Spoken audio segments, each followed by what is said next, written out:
Hello! Hello.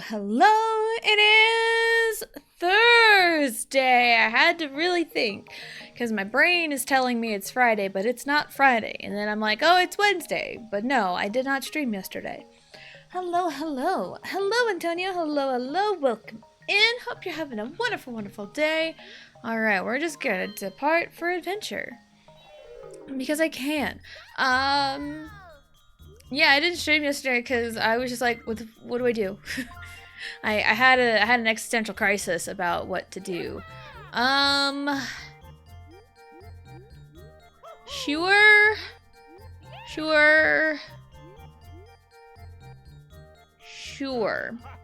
All on hard. I mean, I'm thinking Luigi, but do we go to the engine room? Do we go to engine room? I don't know. Sure, let's go to the engine room. 50 turns and let's go. And also, I see the streak. Love it, awesome. The streak, the Undertaker streak. Should have never been broken at WrestleMania. I'm in that camp. I don't think the streak should have been broken. I think it should have been left intact until he retired, honestly.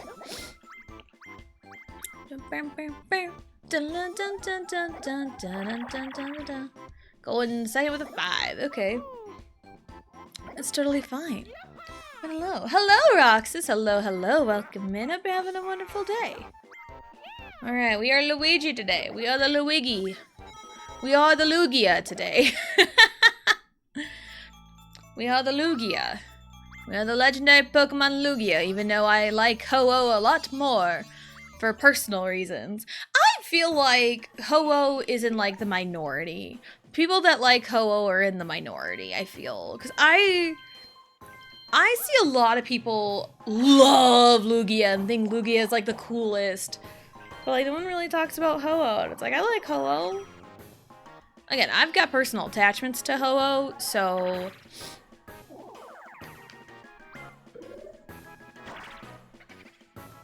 Okay. Why not? Why not? Custom Keyblade drawing? Nice. Nice. I've drawn some Keyblades every now and then. I do remember a long time ago, I drew me and my friend with, like, wielding weapons. And she really loved Kingdom Hearts at the time. I think she still does. As I haven't talked to her in a long time. And she wanted to wield Keyblades because I mentioned, like, hey, I'm gonna do this drawing. I have this vision in mind. What kind of preferred weapon, do you have? And would you want? And she's like, Keyblades. And so I did my best to look up Keyblades. And then I did a commission. I think it was a full-on commission.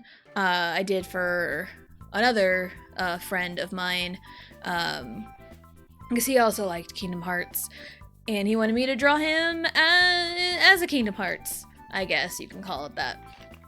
So I had to, like, really go off of, like Sora's Kingdom Hearts 3 outfit? I don't remember, but I really had to go in on the details of the Keyblade.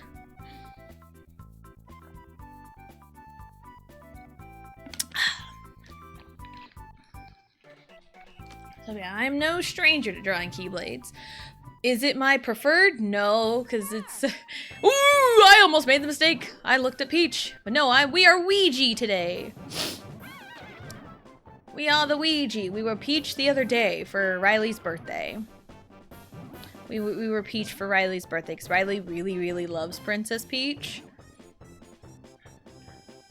So, I kind of had to. And I was also on the birthday cake board. I did talk about, like, the family night the school was having Tuesday night. And they did, like, a little Mario theme, type thing. It was, like, all racing theme, too. Because, like, when we got there, we got sent to a classroom to listen to one of the teachers read a book. And it was, the Berenstain Bears. And it was, I don't remember like the name, like the something about like the red car. And it's one of those stories where it's like tortoise and hare type things, where they're racing this red car, and all the other cars had like lots of problems, and one of the cars got like really cocky and tried to cheat but stopped for fast food, and then the red car just put it on by and won the race because everyone else had some problems and got overconfident. You know, typical tortoise and hare type stuff. So that was a fun story. And also Berenstain State Bears made me feel real old. Because, like, I remember that when I was the girls' age. But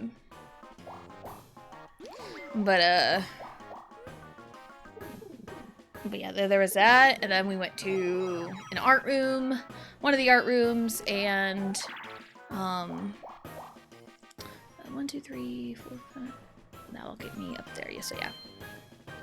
Yeah, I went to one of the art rooms and made these like kind of little car things because we were given like a tube, a paper tube, like a toilet paper roll size. We were given that, and we could, you know, color it however, you know, and then we had to like hole punch it to put like the straw through, which was the axle for the tires. And the tires were like these extra like water bottle lids. So, yeah, it was really fun. So the girls made their own cars, and then after that, we stopped by the book fair. Anyone remember book fairs? It's like, yes, they still have the Scholastic Book Fair. They still have them, and that's going on this week for our school. Today's the last day because it's right before spring break. But we went the other day. And I spent $37 on all the goodies. Spent $37. Picked up like a K-pop Demon Hunters like poster book for Allie. Oh my god, I'm doing the thing again. I really need to stop. I'm so stupid. I need to not look at Peach. My goodness, I'm Luigi today. Well, Luigi, no Luigi left behind. That's our movement today. No Luigi left behind. Okay. So, Ellie got like a K-pop Demon Hunters poster book. We picked up, there's like a book like, hey, video game characters, and you can mark that it's kind of like a versus thing, like which one do you think would win and whatever, because there's like, you know, like, oh, Mario and Crash Bandicoot, which is a pairing, Yoshi and Kirby of like bottomless pits type thing. Okay. You know, it's a silly little book. And then I posted it in the Discord.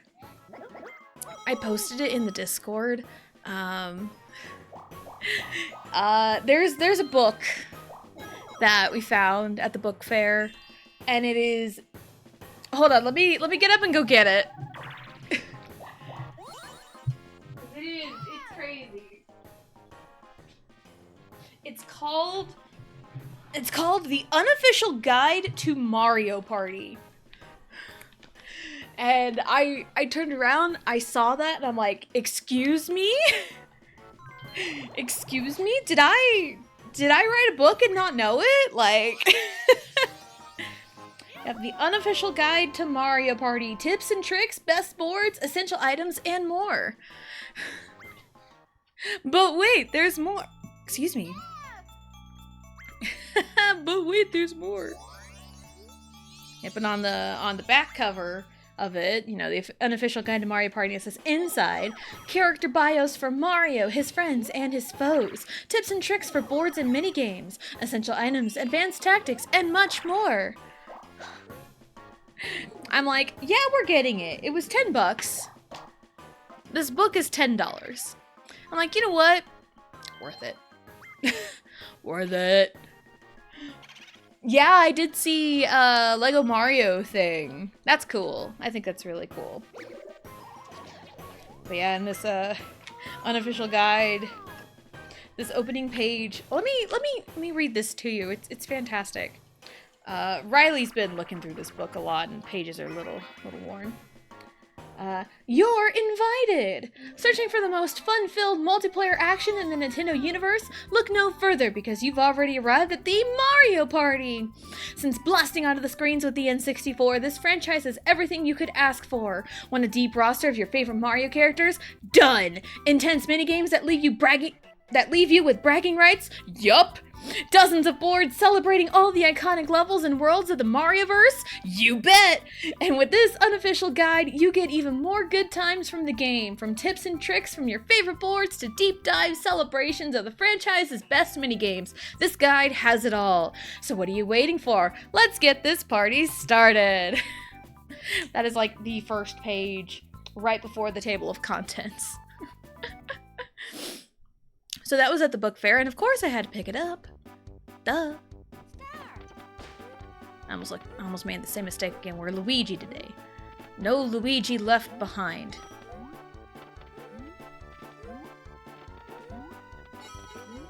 Ba-da-da-da-da-da-da. No Luigi left behind. So yeah, sounds like an amazing book. It's a pretty thick book too. How many pages are in here? There's like 80 pages. This book is 80 pages. So, do with that information what you will. But yeah, there's like lots of neat little things about, because it goes over the characters, the boards, some mini games. It doesn't go over like literally everything. It picks like a handful of games and boards, but it's still really neat. It's still really neat. So again, it's like a, did I write a book and not know it? Like, well, we got, let's find the excerpts for this cast of characters. So we have Mario.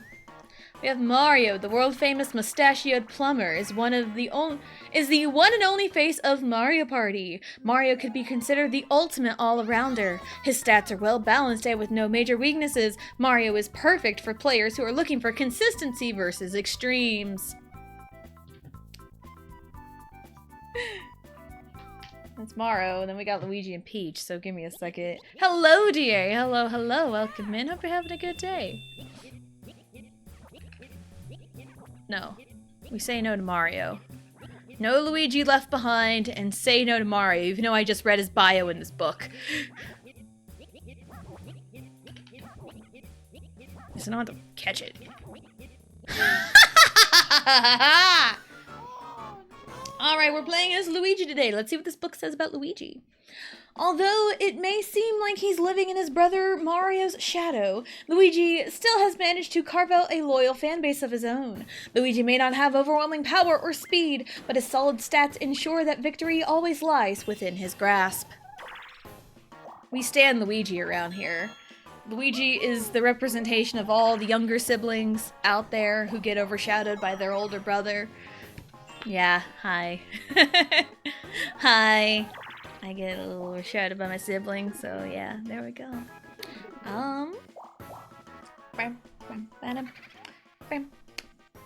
Yeah, steal money from Wario. He has a lot of money. Let's take from him. Doing great? Awesome. I am also doing pretty good. Yeah, I'm just reading from, I did post it in Discord, a picture of like the cover of this book that we got at the book fair, Tuesday evening. Peach. Graceful yet competitive, the Princess of the Mushroom Kingdom proves with every game that she is more than just royalty. Players love Peach's ability to snatch victory at the last second, making her the queen of comebacks. Yeah, no shit, they got this right! They got this so right! Peach is a bitch in Mario Party. And then we have Wario here. Wario is our last remaining guy. So let's read from Wario.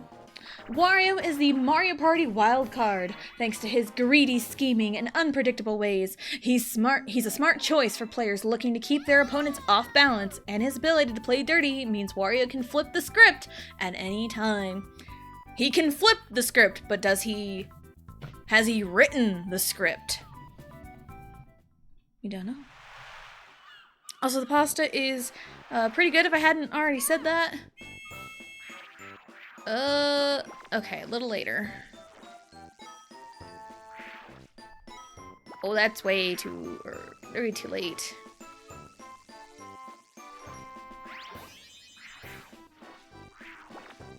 Nice, right there, okay.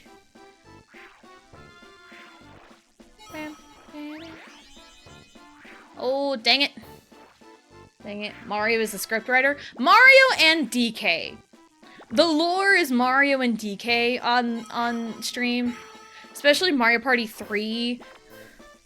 DK is busted as the computer in Mario Party 3 that he's not allowed anymore. Can I get something fun on the front row?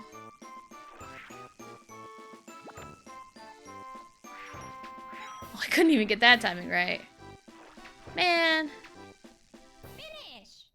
Yeah, the lore around here is Mario and DK are the script writers. But yeah, there's other characters too, because yeah, Mario, Luigi, Peach, and Wario were like the first.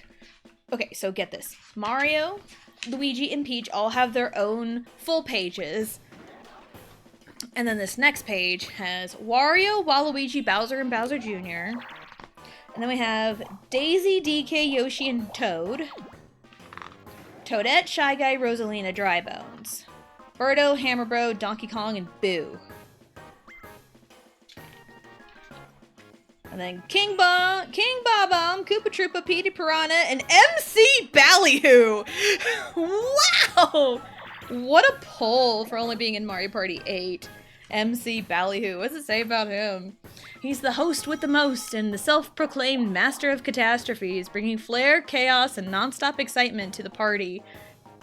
His animated hat and love of good twists means Ballyhoo is more than just a host. He is the embodiment of everything wild about Mario Party. What a description. Ban Mario? No, because Mario makes a good villain. Mario makes a good villain. Where are we going?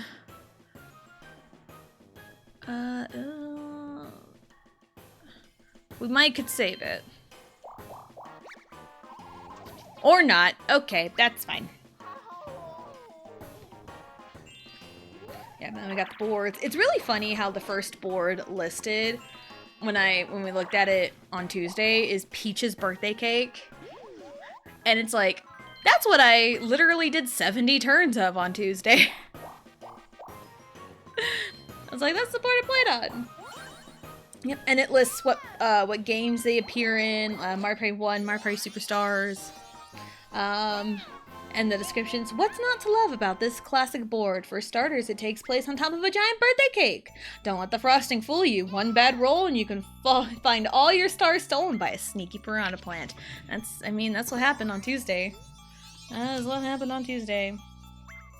And it's got tips and tricks. One of the tips is, plan your path. The star space's location can change throughout the game, so keep your eye open. Well, not on Peach's birthday cake, but probably just overall.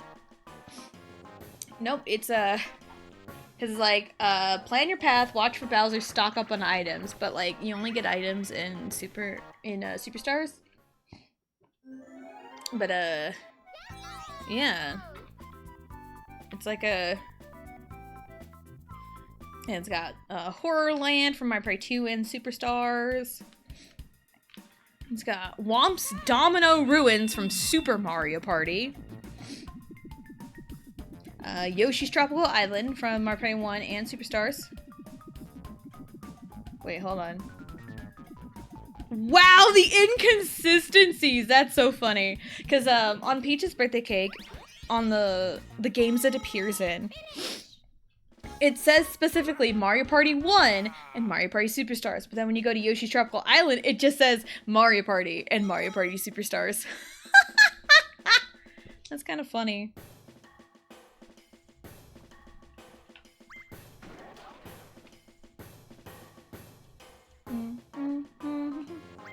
I love how one of the tips for Yoshi's Tropical Island is like, save for chance time. It's like, try for chance time. It's like, yeah, sure. What else? Woody Woods from 3 and Superstars. Rollin' Raceway from Jamboree, so it's fairly recent. Mega Fruit Paradise, which is from, that is also an error, because it says in the book it's from Jamboree, but no, it's from Super Mario Party. Rainbow Galleria from Jamboree, that's correct. Let's see, Goomba Lagoon from Jamboree. King Bob-omb's Powder Keg Mine from Super Mario Party. And that's all the boards it has. So it's like all of the ones on the Switch, essentially. Not all of them, but most of them. And it goes over like items, like mushrooms, warp block, gold pipe / magic lamp, skelly keys, you know, Boobell, dice blocks, character dice. And then, it goes down. It does a breakdown of all the bonus stars. That's so funny. Roxy shoes earlier today? Nice! It's always nice whenever you get a package a lot earlier than expected. Be a strategy superstar. I wanna read that. Hold on. The things you find at the book fair. I know got a couple bookmarks for the kiddos, and Mario, I'm open. Am open. I'm not open anymore. It's fine. Got a couple bookmarks, and Riley got a Bluey poster. Riley got a Bluey poster to hang up on her side of the room, so yeah, I want to read this in the Mario Party book real quick, then I'll put it away. But yeah, it's got a lot of stuff in here, whether it's like accurate or not, you know, because it done goofed. Be a strategy superstar. In Mario Party, it's all about the stars. The player with the most stars at the end wins the game, so gather as many as you can. Coins buy stars, so try to win minigames and land on lucky spaces when you can. Use your items wisely. They can help get ahead and even slow down your friends. Look where the star is and plan your path. Make sure you do your homework, learning the boards and looking for shortcuts and surprises. And above all, keep your eye out for Bowser. You never know when he might be hiding. Go away, bot. We don't need bots. I have 2 moves left. Where did the... Oh, it's up there. No. So I knew Peach got that 1 star. Then it kind of goes over bonus stars and...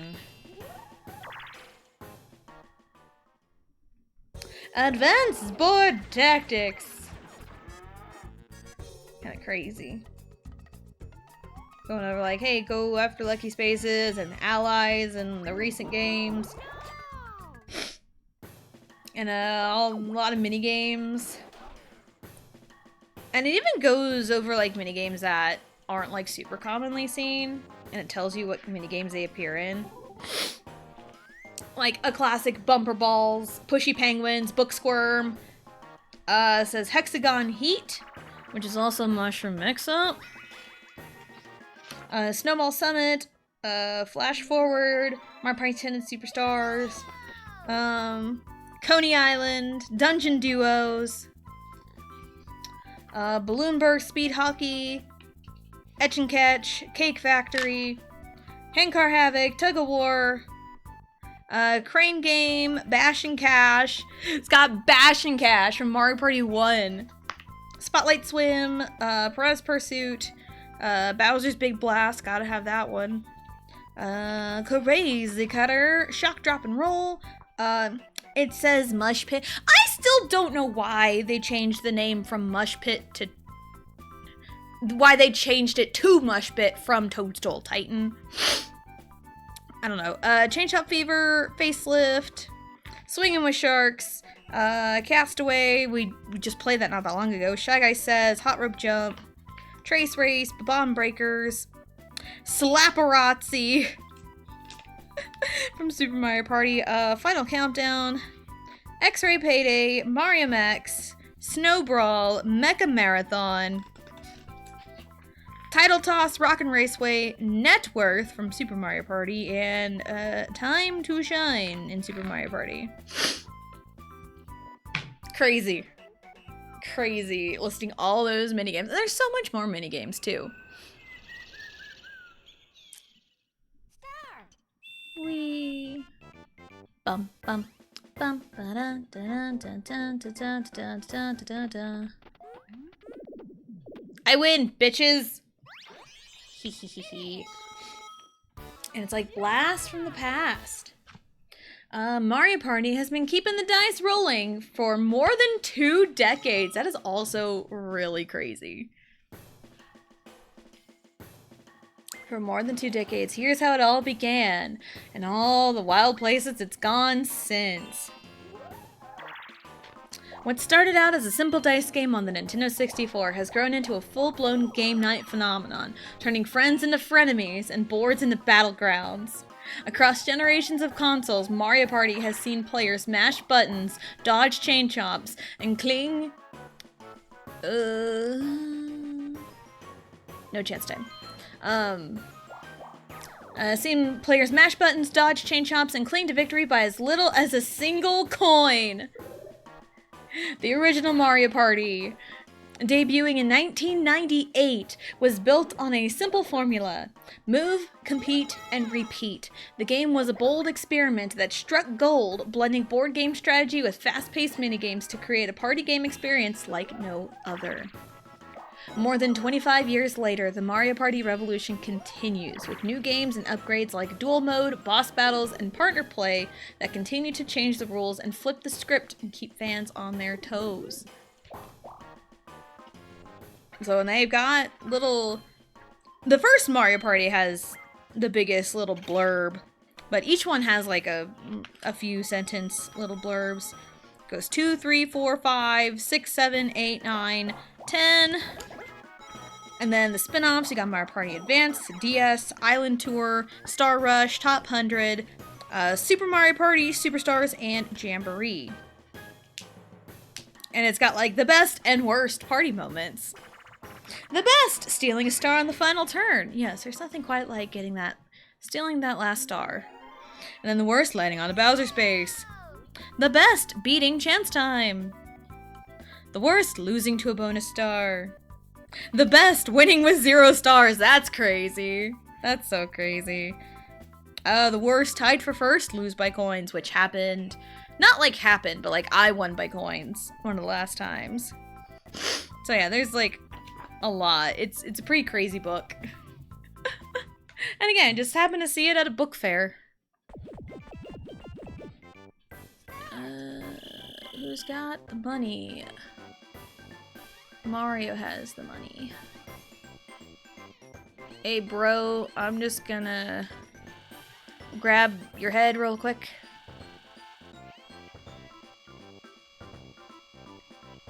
I'm gonna go put this book away real quick with all the other books that we've got.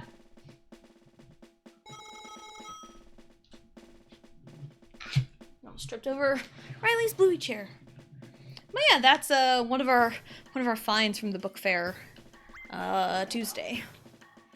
So, but yeah, the family night was really fun. It did get a little overstimulating for me because looking through the book fair and waiting in line to pay for everything. Yeah, think. It's at an elementary school. Everyone's bringing their kids. All these kids are acting really wild and crazy, even my own. So it's like you pair everything, put it all together, and it's like, ah! It's like, I love kids, you know? Kids are fine, kids are funny. I love my own kids. But sometimes I just get... really up in my brain about like children, and they all make noise, especially when you're inside. Yesterday, taking Riley to school, I don't know why they decided to do this, but, whenever I take Riley to school, she's in the afternoon class, and first grade goes to recess at about the same time. And I don't know who decided this, but they apparently decided that first grade had to have recess on the preschool playground yesterday, and oh man, you get and it's like, you know, you can't do anything about it because they're outside. They're outside having fun, being kids. But it's like, it's still loud and annoying because, like, the preschool playground is not big. It is not big at all. So it is very crazy to see a bunch of first graders. And, like, they're only, like, 2 years older than all these preschoolers here. And it's like, they're so loud and they're, like, right there. And it's like, ah. And I also had to, like, run back to the pickup and get Riley's water bottle that she accidentally left in the vehicle. So I had to do that. But yeah, it was like, ah. And it's like, I like kids, don't get me wrong. Sometimes they're just really loud and obnoxious. But I would rather have loud and obnoxious and them having fun and being good kids than loud and obnoxious and loud and obnoxious and being disrespectful little shits. Because if a child is out and about in public being loud and obnoxious and being a little shit, it's like, dude, no. But if they're being loud and obnoxious and in an area where they are allowed to be a kid, sure. Sure.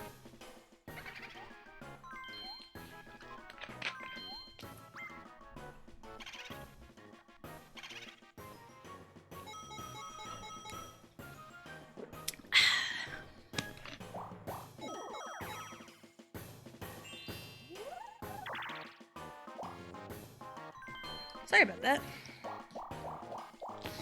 I might need to go blow my nose. I might need to go do that.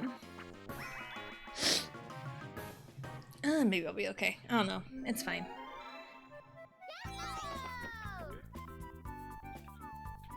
Okay, let's do it. Let's focus up. But yeah, get a bunch of like little kids together in an environment like the book fair. And like, the grade school library isn't that big. It is not that big whatsoever. So it's a bunch of little kids and their parents trying to look around to find books for their kids. And it gets really crazy really quickly. So, yeah, and I know my own kind of got a little energetic, and sometimes it's tough to kind of rein it in. But yeah, overall it was pretty fun. The family night was pretty fun. And I also remember the book fair and like asking my dad for money. It's like, can I get some money for the book fair? So, yeah.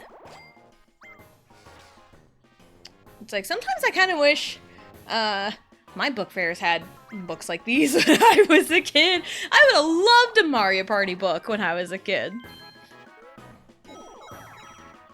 I would have loved one. Where are we going? Are we still going up? We are still going up. 1, 2, 3, 4, 5. Okay, yeah, we're good. I do need to go blow my nose real quick, so I'll be right back.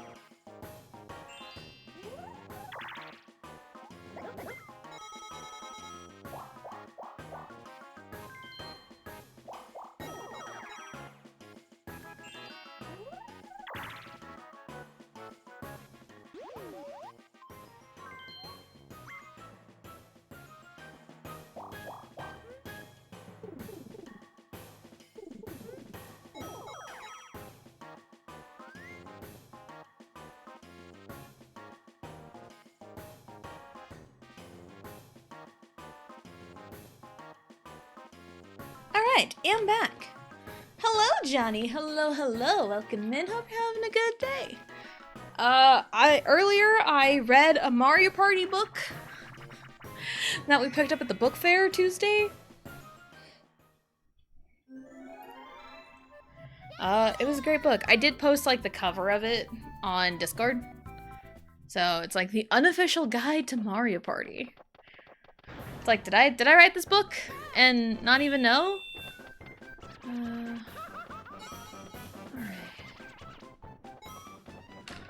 Oh, come on. Nope.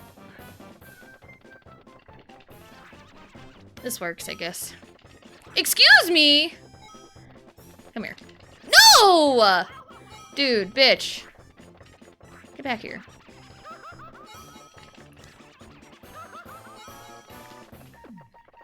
Oh man, I hate fucking grab bag, because like, they can punch you in the face and steal from you, but you cannot. What?! That was rude.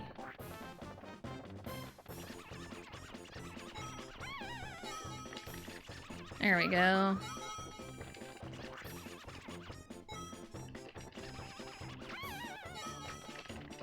No! Dude! Stole from me. But I made a profit somehow. Anyway.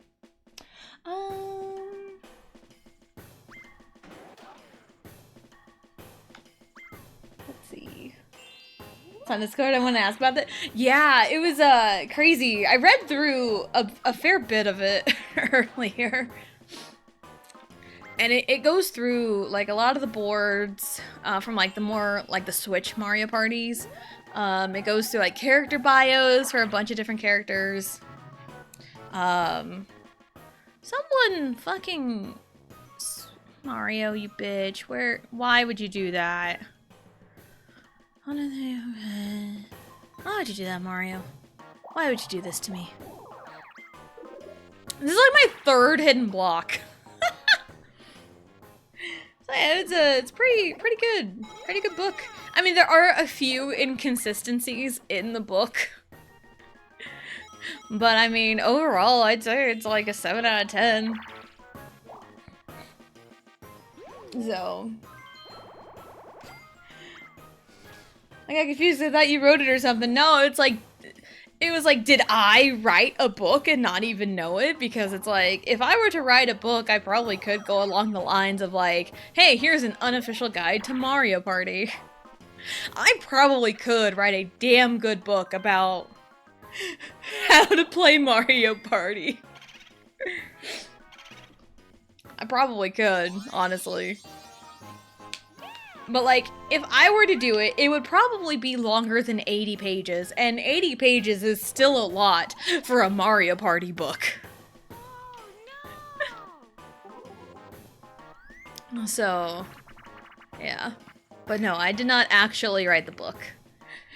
It was just, we're at the book fair, and I turn around, and I am like face to face with this Mario Party book. I'm like, and then Riley got really excited over it, so I was like, yeah, we're getting it.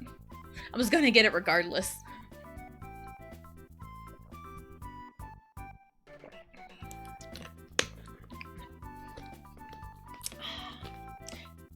Mario Party Concepts and Foundations, 3rd edition by Tessa Jane. Yes. Yes, my life's work. Luigi. We are the Lugia.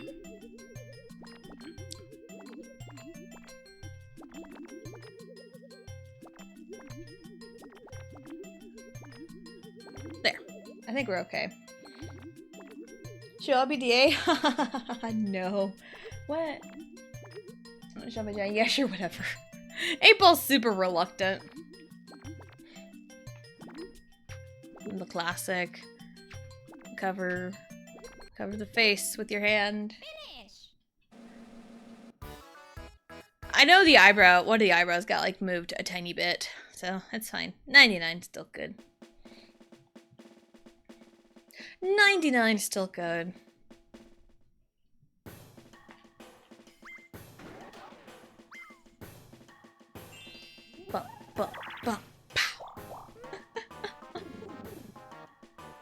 BDA, he has food.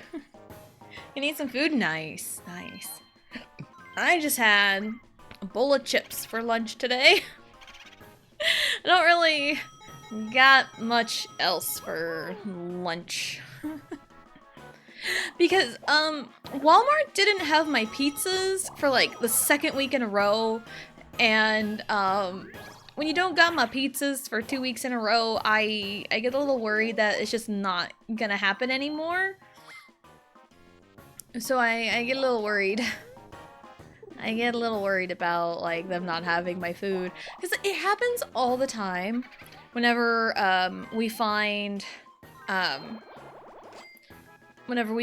like, oh, a specific food, this brand or whatever, and then we get it for a while, and then they just, like, discontinue it. There was a DiGiorno pizza that, me and my husband, like, really, really liked. But then, like, after a while, they didn't have it anymore. They used to have, like, straight up vanilla Pepsi for a while years ago. And not, like, the real sugar Pepsi. It was, like, actual vanilla Pepsi. Like, they have cherry Pepsi. It's, like, actual regular vanilla Pepsi. He really, really loved it. That was his shit. And, they just kind of faded out of existence, and it was just really sad. It was just really sad. So it happens to us a lot. When it's like, hey, we really like this thing, and they're like, oh, we're not selling it anymore. Because it's like, oh, we like the thing, but not like the masses doesn't like the thing. So it's really sad and upsetting when they discontinue something that like we really, really like.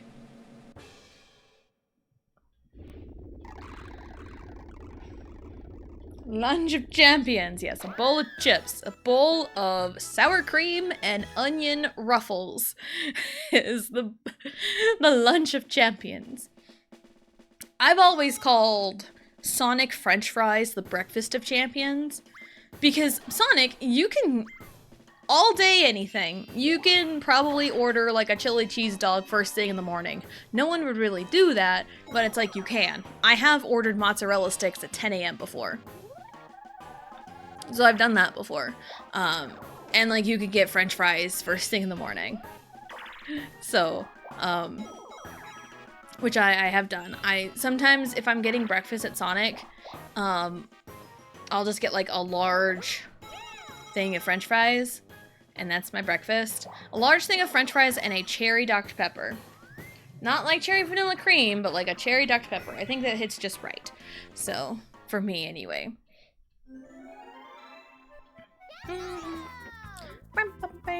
Oh, I'm skateboarding. First you can drink a bunch of banana pizza smoothies. Whee! Whee! Whee! Vine! Do it for the vine! Showing my age again. I am hardcore showing my age! And it's like in the grand scheme of it all, I'm really not that old. Oh, dang it. Whee! It's just nowadays, at least when you swing on the vine, you get a little break from mashing. Ta-da! Any Popeye's chicken place close? Nice! My closest Popeyes is, drumroll, an hour away from me. Cause, small town Kansas, the nearest, like, big city, and I have seen people call these big cities, from not like super duper big cities, but like bigger cities. I've seen people call them like small towns. Like, here's an example. I'm sure some people have heard of like Dodge City, Kansas.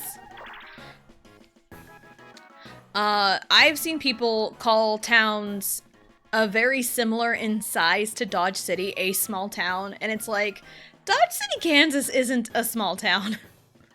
1, 2, 3, 4, 5, 6, 7, 8. I'm screwed either way.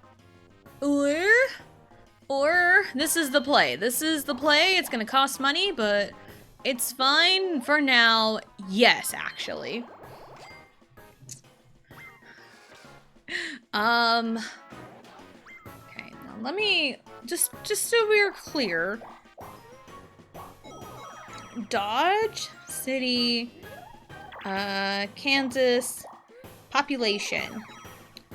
Like, okay, some people will call Dodge City, Kansas a small town, but Dodge City, Kansas has a population of like 27,000. Now, if that's a small town to you, you guys are real city slickers. Like, like, let's be so for real. Yep, and that was according to the 2020 census. So, it's 6-year-old information, but that's just kind of the ballpark number there. It's 27,000. So...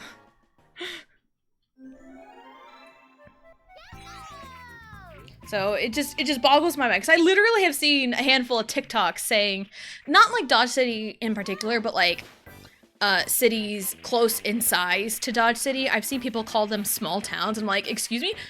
No, no, no, no, no, no, no, no, no, no, no, no, no, no, no, Mario, you're stupid, you're stupid, you're stupid, you're stupid, you're stupid, you were stupid, Mario. It was right in front of you, and you let it go. So, yeah, because the example I saw a TikTok, and the TikTok said something about like Mr. Beast had like filmed a video in Kansas, and like he was born in Kansas. I believe he was born in Wichita. I want to say he was born in Wichita, Kansas, because we've looked him up before, and it was an interesting factoid that he was born in Kansas. And it's like, he filmed in small town Kansas, and, you know, looking through the comments, and doing some digging, the town he filmed in isn't a small town. And people were calling it a small town. It's like, no, it's not. So it's just kind of crazy to...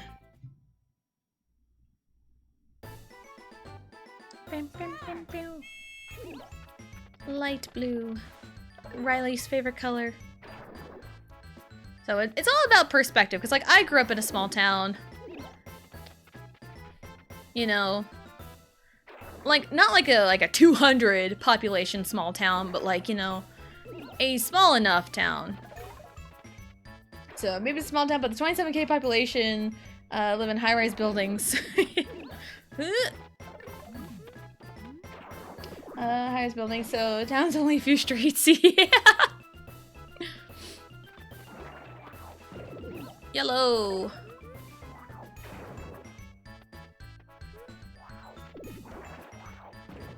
Green, baby! Well, there goes Peach.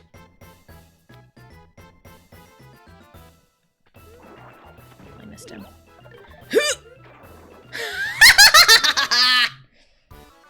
Do you remember the game reminded me of that time with Yoshi? What time? The buried treasure? I do remember there was a clip of me mashing the wrong button. Mashing the wrong button. And I'm like, what's going on? Is my controller broken? It's like, no, I'm just stupid.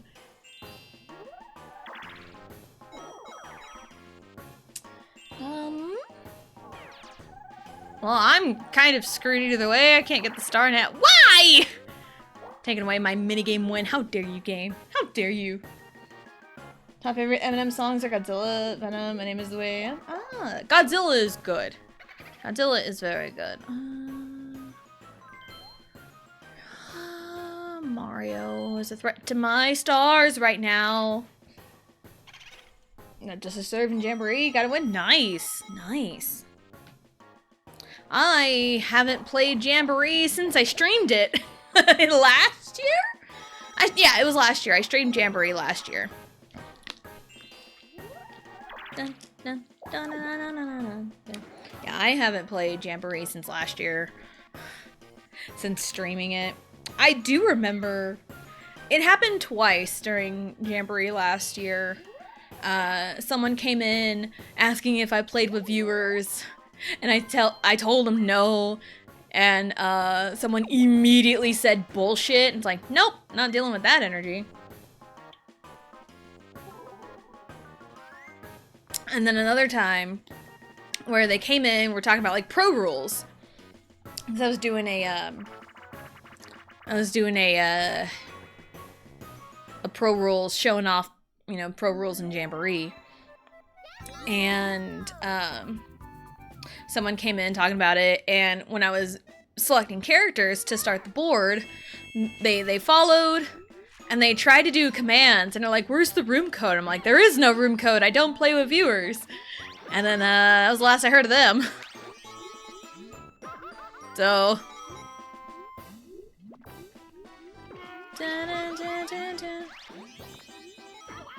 oh, it's fine. Give me this one.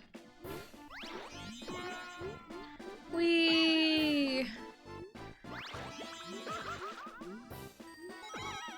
Bloop. Oh, boop. The blooper was taking the chest away. What is going on here today? I'm just like getting all of the money.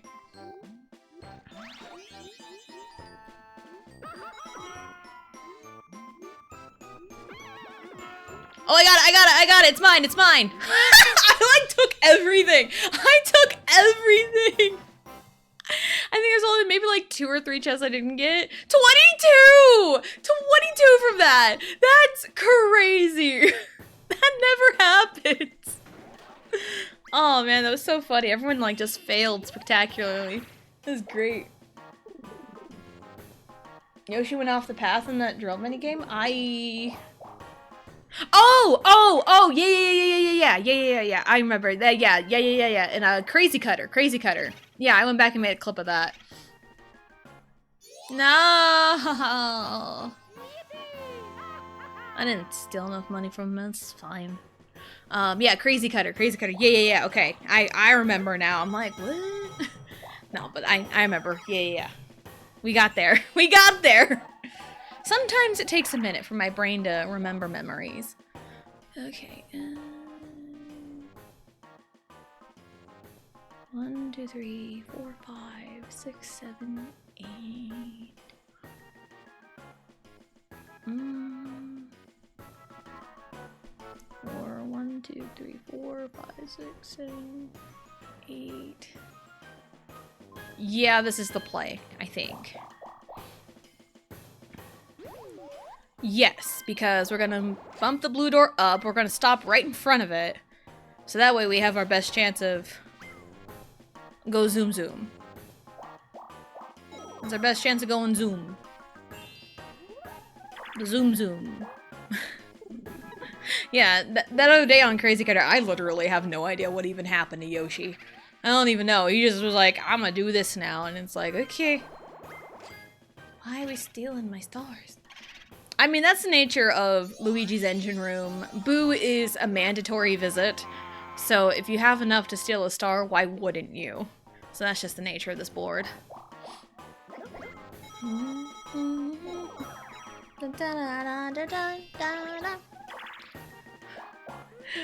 Yeah, but also, playing Mario Party all the time, I have been asked wild things.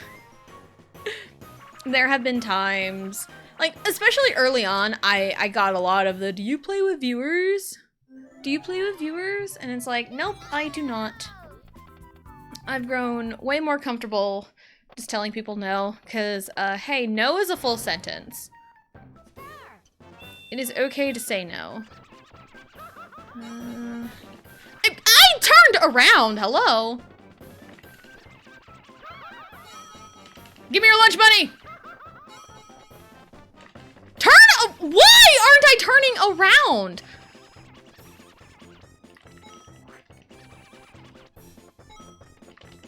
Oh my god.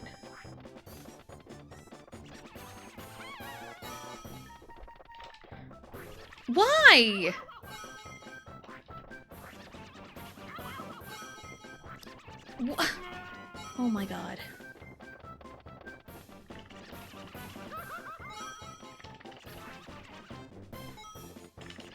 Wario, you bitch.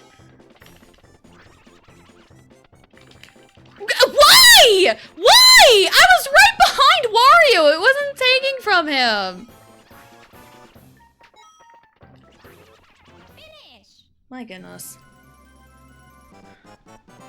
My goodness. 6.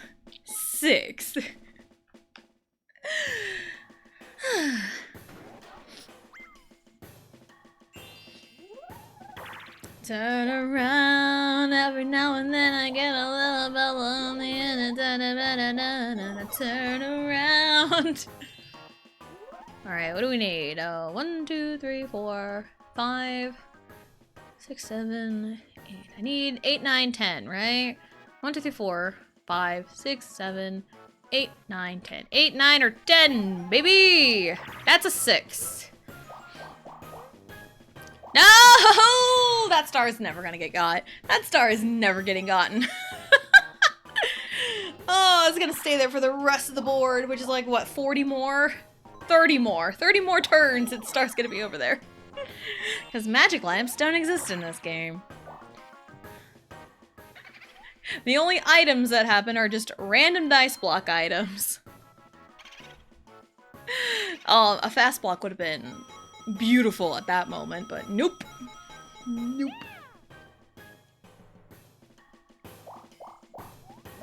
But yeah, I've also, even like the other day, like a couple weeks ago or something, someone came in here, it's like, you wanna play Mario Party 6 Dolphin Emulator with me and my friends? And it's like, no, I don't even know you. I don't know you. And it's like, I don't know you? And I even said that, it's like, no, I don't know you. And they're like, oh, I stream on Kick. It's like, that doesn't change anything. That doesn't change the fact that I don't know you. And like, I am not like, for something like that, for one, I don't even have the Dolphin Emulator. I don't even have it. So like, for one, why? And two, why would you come into someone's stream and immediately say, you want to play Dolphin Emulator with me? Not even knowing. Like, what the fuck? Yeah, we've had some wild-ass people come in here. Oh, man. It always feels so humorous when stuff like that does happen. I just can't help but laugh. I cannot help but laugh.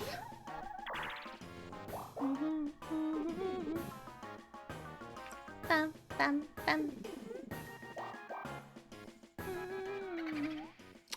Yes. Eeny, meeny, miny, mo, Mario! He stole from me earlier. So it's one of those, like, at first it... I'm a mess, mess, mess, mess, mess, mess, mess. I'm a mess, mess, mess, mess, mess, mess, mess. I'm a mess in distress, but we're still the best. Dress fearless, say yes, we don't dress to impress. Hello, Jade! Hello, hello, welcome in. Hope you're having a good day. Train of thought. Yeah, at first it always, like, bothered me when people would be like, do you play with viewers? And it's like, no, and I always felt guilty about it. I always felt guilty about, like, not playing with viewers because it's like, I'm having a lot of fun doing my own thing, just playing by myself with the computers all the time, because that's literally how I grew up. Ready? But, the more I do it, the more I've streamed, the more I'm okay with just telling people, that no, I do not play with viewers, and please respect my boundaries, and if they don't, I can just ban them. No, I spun out! Dang it, I spun out again. We ballin', let's go! We can be ballin' over here. So yeah, it's one of those, the more I stream, like, the more I'm, like, okay with, like, you know, taking care of things that need to be taken care of.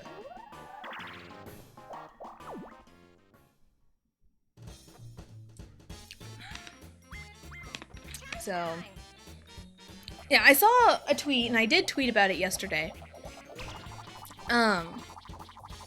It's one of those, it's okay to, like, ban people as a streamer. You know? You know? The star's shinier than my star? I want it. And your star was just a little bit shinier than mine, so I got the better end of the deal. Anywho. Yeah,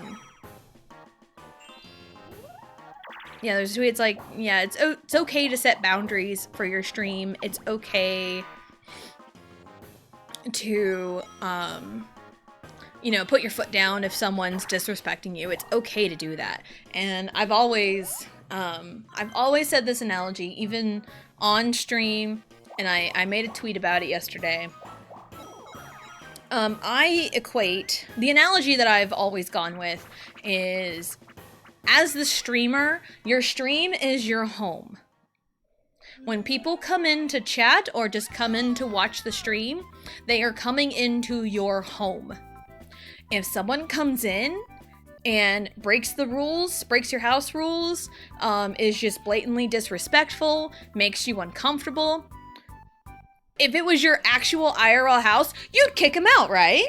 If someone comes into your home and just starts being disrespectful, you have every right to kick them out of your house.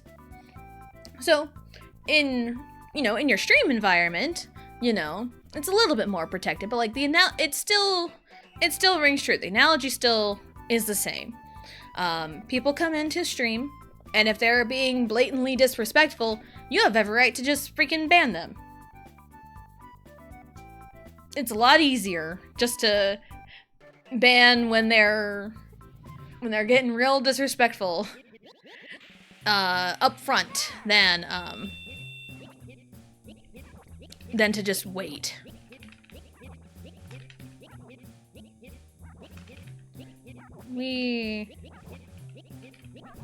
I can just sit here and mash if it comes to me.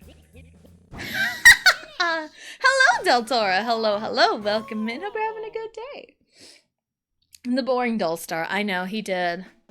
Joke's on him. I got the better end of the deal. I don't want people in my house. I'll nuke them. Yeah. But, you know, just like, again, the analogy rings true. If you are inviting people over to your house, which is kind of what doing a stream is, you know, you're open to people coming in and out. And then if people come in and just like blatantly disrespect you, you have more than enough free will to ban them. And sometimes people get banned for literally no reason. Sometimes, you know, you just gotta respect it. Disrespect us, so we beat them up. I mean, I'm very thankful. But yeah. Yeah. Because, yeah, there's been some people that just flat be wildin'. That just flat be wildin'. Me barges in the stream and opens the fridge. Yo, you're out of Dr. Peppers. And then go get some and bring them here. But, like, for real, if I were to, like, host an event at my place, I would make sure we have enough to drink. I would make sure. Or there have been times where it's like, hey, do you want to come with me to, like, go to the grocery store and pick out some stuff? So it's like, hey, come with me. Because, like, my brother's done that before. I mean, I have fallen asleep on Blue's couch.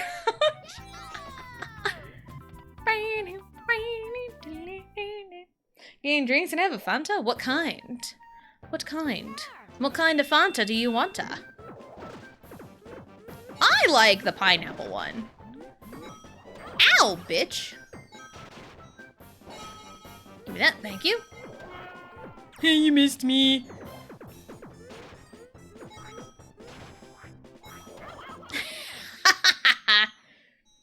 Orange? Ooh, that's a good one too. Yeah, I like the pineapple. There was a while where I always got the pineapple Fanta. Cause like waiting in line at Walmart, you know, the drink cooler is always like right there. And sometimes the ones, it'd be filled with like Coke products and Fanta would be there. So it's like, yeah, we'll get one. And now I've just been kind of on like a cherry Pepsi kick. So it's like, if I am getting a drink at Walmart, I'm getting a cherry Pepsi. Because it's just easy to find. Baja Fanta. Had a pineapple one yesterday? Nice. Ever seen pineapple Fanta in the UK? Oh, okay. Okay. I also know Sprite is different in the US and the UK.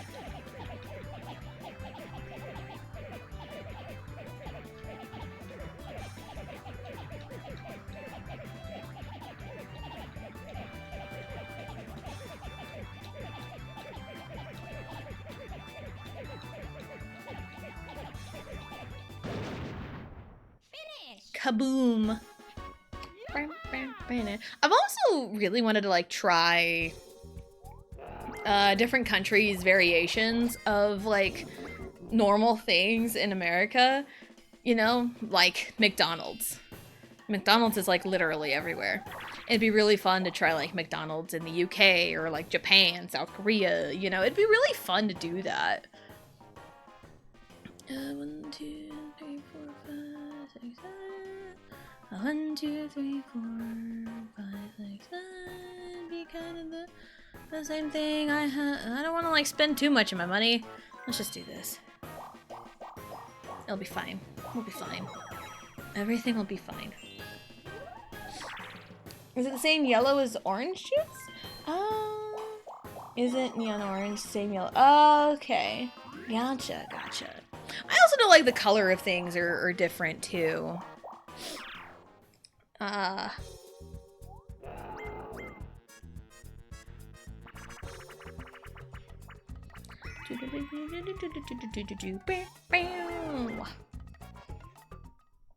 yeah, I haven't had Fanta in a while.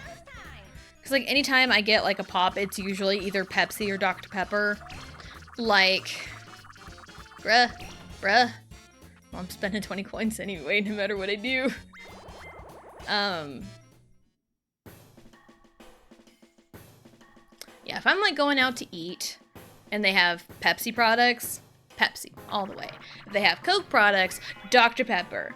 Dr. Pepper is usually a safe bet because Dr. Pepper is its own thing, and most places that have Coke and Pepsi products will carry Dr. Pepper.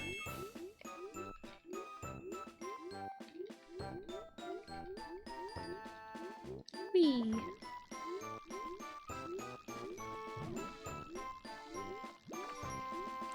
So Dr. Pepper is usually a safe bet. And yeah, like if a restaurant has Coke products, I will go with Dr. Pepper. If they have Pepsi products, of course I will go with Pepsi.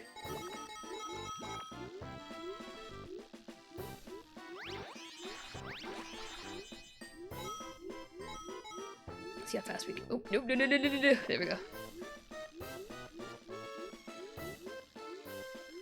I think we're just gonna break even on this one. We're just kind of doing our own things.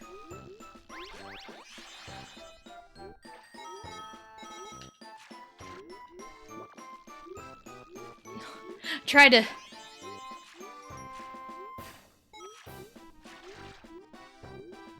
Yeah, no. Block him! Block him! Dun, dun, dun, dun, dun. And so I was like, I know, like, pop is, like, not good for you, but, like, I don't drink pop literally all the time. Like, here lately, I've been drinking a lot more pop. Also because I've been eating out a lot more, which I don't like to eat out a ton.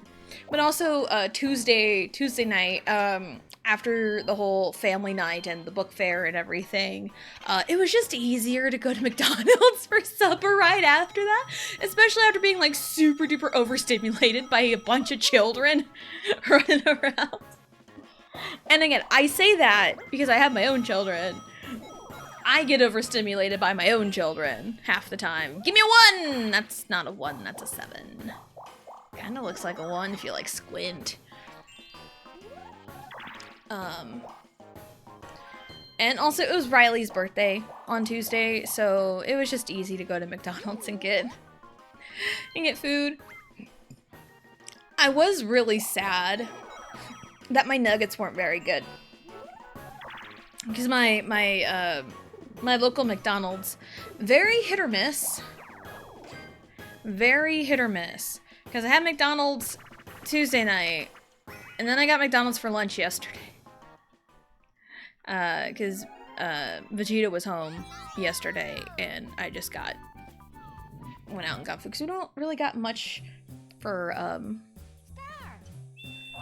Excuse you, Frost! Excuse you! Hello, hello, welcome in. Hope you're having a good day. And what do you mean, down with Luigi? Down with the green team? What do you mean, fuck Luigi? We are Luigi today. When in doubt, Luigi.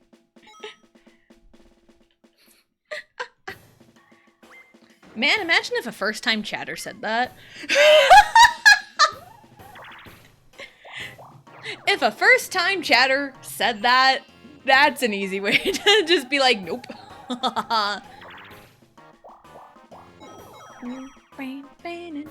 Choose violence, instant ban. Yeah, if a first-time chatter said that, instant ban.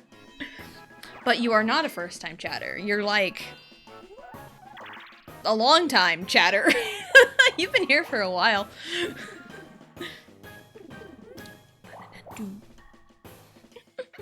And it's one of those, you know, it's like, if you're gonna come in hot with something, at least make it funny. You know, I was March 23, that 3 years ago. That's crazy. 3 years. Insane. Insane. Almost as band-worthy as the first time Dolphin Emulator chats. I know, like that one guy, when was it, a couple weeks ago, I think?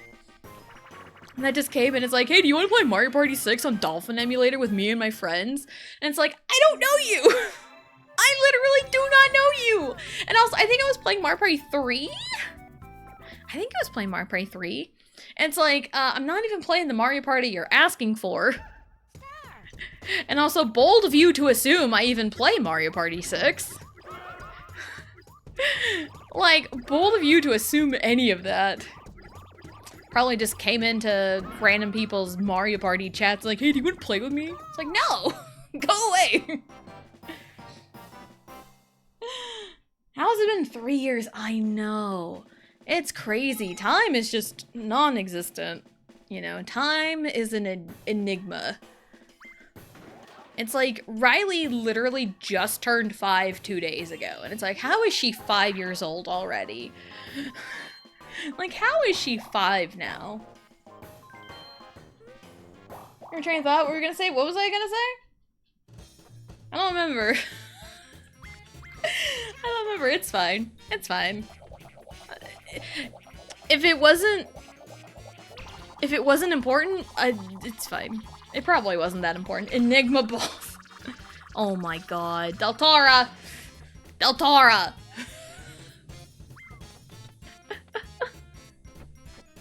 It's almost as bad as Ligma. About the 3 years. Oh yeah, just, you know, it's just been crazy that it's been 3 years. You know, I think it's just kind of the train of thought there. 3 years is a long time. 3 years ago was also when Riley swallowed the hairpin. That one. I think Peach stole my star earlier. But that was the one I originally had, even though it's not the shiny new one. I'll take the one covered in Wario cooties. I'll take that one. I know, like, ew, cooties! Cooties aren't that bad. Okay, so if I land one there, so I got 1, 2, 3, 4, 5, 6, 7, 8, 9, 10. But also that.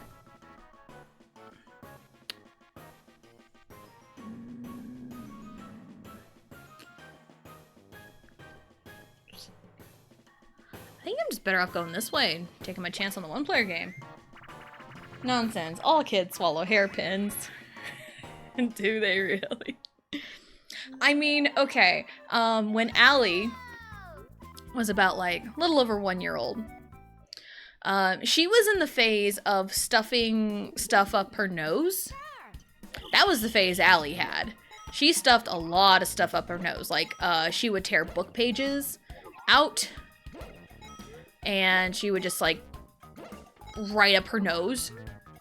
And there was one time she essentially had an entire grilled cheese sandwich up her nose.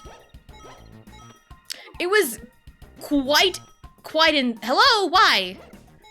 Why? I don't understand. Yeah, she had like an entire grilled cheese up her nose. Nice. Not the book pages. Yeah. And it's like, oh man. That whole grilled cheese. She stuffed a grilled cheese up her nose. Because like, she was in her high chair and made her a grilled cheese sandwich for lunch. Not a big deal. Pretty normal. And she would eat it. And then we caught her messing with her nose. And then we really looked, and Vegeta was the one who did it. Like, he was, like, looking at her nose and, like, pulled, like, the entire freaking crust. Like, the crust of a grilled cheese sandwich came out her nose. And it was, like, fully intact, too. It was insane. It was insane how she even stuffed that up her nose in the first place. But Riley never stuffed anything up her nose. She would just like put things in her mouth constantly, and putting the hairpin in her mouth and swallowing it was a ride because we were in the hospital for like 3 days after that. Because it was like a neon green sparkly barrette, you know, like one of them like little kid barrette things that like snap. Yeah, she swallowed one of those, and it wasn't sparkly anymore when it passed. And that was the big thing, is like we went to the ER here, they took an x-ray, and they're like, yep, she swallowed it, it's in her belly. We'll send you over to this hospital that's a little bit bigger and an hour away, and hopefully they can get a scope down and get it out. And it's like, that was the hope. We were hoping we'd be done. And, lol, no. They did not have a scope small enough, because Riley is tiny child. Riley is tiny child. And, they didn't have a scope small enough, so they're like, we'll send you over to this bigger hospital that has more pediatric care and have more of the resources. Oh, I jumped! I hit the button to jump! Come on! Are you fucking serious? I hit the button to jump. Anyway, I literally pressed A and it did nothing. That's so rude. Anyway, so they sent us like several hours away. We had to go overnight. Also avoiding a potential abduction on the way, because I was walking, it was like 10 p.m., like 11 p.m. It was about 11 p.m. when I walked out of the hospital. Because, like, the whole plan, we had 2 vehicles at the time. So I was walking with Riley to get into my car, and we were going to go meet up at this other town and leave my car there.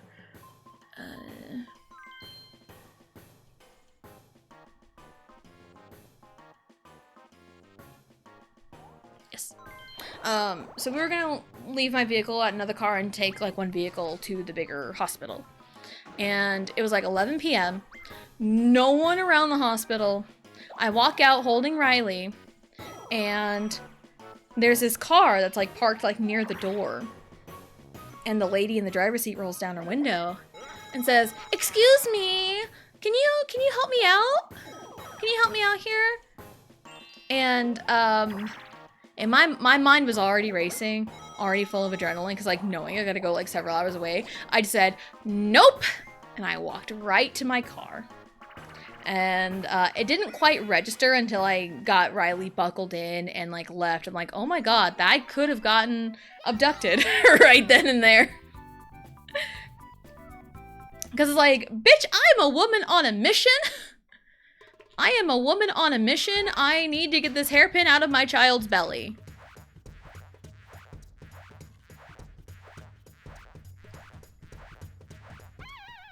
So, yeah, that could have been real bad.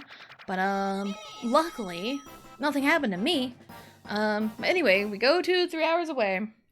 They take x-rays of her, you know, everything's just, you know, they're pumping in like Miralax and this other medicine called Senna. And it's supposed to like stimulate your bowels to get things moving. So they give her a bunch of that, they give her a bunch of Miralax to try and like poop out the pin. But then they're like, okay, we'll take her back for a procedure. But then when they went in through her throat, it was too far gone. They couldn't find it. It was too far down her system. So they're like, okay, we're just gonna monitor it and make sure it gets past a specific point. And once it gets past that point, it will pass. And then you can be sent home. And that happened like on a Tuesday. We got home Friday. And she pooped out the pin Saturday. So yeah, that was a wild ride. And yeah, that neon green sparkly pin was no longer sparkly. No longer sparkly. So, are we sure she's not a magician? I mean, both kids have had their moments. But did not survive the intestines. It did not. Did not survive the intestines. Chad was consuming that thing at all costs. I know. Riley's a tough son of a gun. I say that as she is my daughter. But yeah, and even like the month before, we gave her an empty Pepsi bottle to play with on the way home. And then she started coughing and it sounded really weird. And then I looked back to check and there's a piece of the label that's missing. So it's like, oh no, she ate the label. And so we had to go, so we took her to the ER right after that. And there was nothing they could do about that one, but they confirmed it was swallowed. At the very least, it wasn't like stuck anywhere. And like a day or so later, I found like this tiny little piece of like Pepsi Blue in her diaper. So I was like, yep, all right, cool. But a big old hairpin kind of warranted like, hey, we need to get this thing out now. So that was a fun adventure. And that was 3 years ago. That was like April in 23. So that was a crazy time.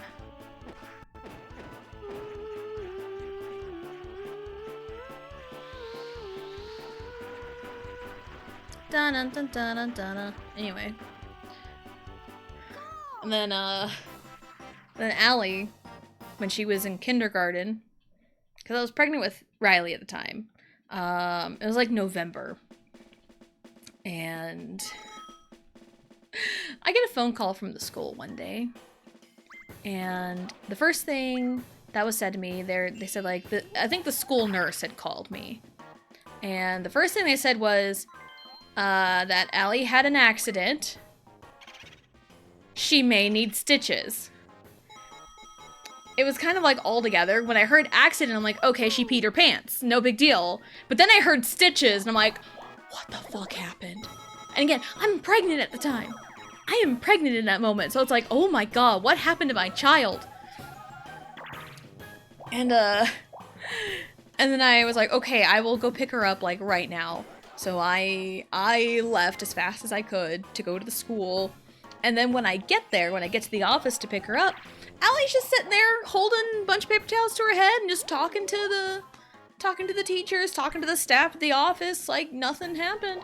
And it's like, child, your head is bleeding. Your head is bleeding and you're just like chatting away with the staff. Ugh. But yeah, signed her out. I tried like calling her typical doctor just to kind of figure out if we needed to go see the doctor at the clinic or just like go to the ER. I called around even here in town because her primary doctor is half hour away. So it's like I called, in town. They're like, I explained the situation, like, you should probably just go to the ER. It's like, okay, I'll do that. So I went to the ER, explained the situation, and the two options were a staple in her head or surgical glue to patch it shut. And surgical glue would have been a little bit more care around the area, and the staple, she could still wash her hair if she had a staple in her head. So we opted for the staple. And she had to leave it in for 1 whole week. And then they're like, when 1 week passes, just go to the clinic, explain the situation, they'll bring you in to remove the staple. And Allie did so good. Like, she didn't fuss, she didn't cry, she like never acted like she was in pain to begin with when they took the staple out, and she did so good. She got 2 suckers at the clinic. That's how good she did when getting the staple removed. So, but also, American healthcare system, that staple was $1,000. Anyways, fuck the green team. No, the green team ain't even here today. Yoshi ain't even here. Yoshi's not even here.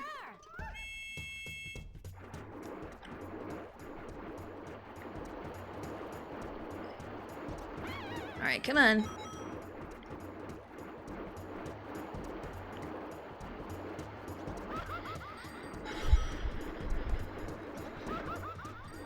Wah. So yeah, my kiddos are tough. And like, for a long time, we really thought Riley was just impervious to pain. But then an ear infection like knocked her out like last month. So she had to take amoxicillin for 10 days. That was a fun time. But yeah, like, Riley is just, like, impervious to pain. She is so clumsy. I have seen her bump into, like, literally everything. Account terminated. 31, okay. Maybe after this turn, I need to pee really bad. So maybe after this turn, I will, we'll take a break. And also my hip is hurting. Dun, dun, dun, dun, dun.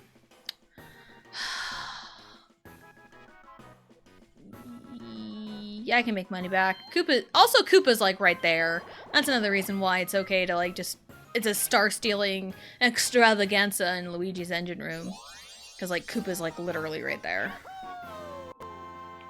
So if anything goes south, I will get 10 coins. Even though I stopped right before. But yeah, my children, man. Allie busts open her head and Riley swallows hairpins. Kids.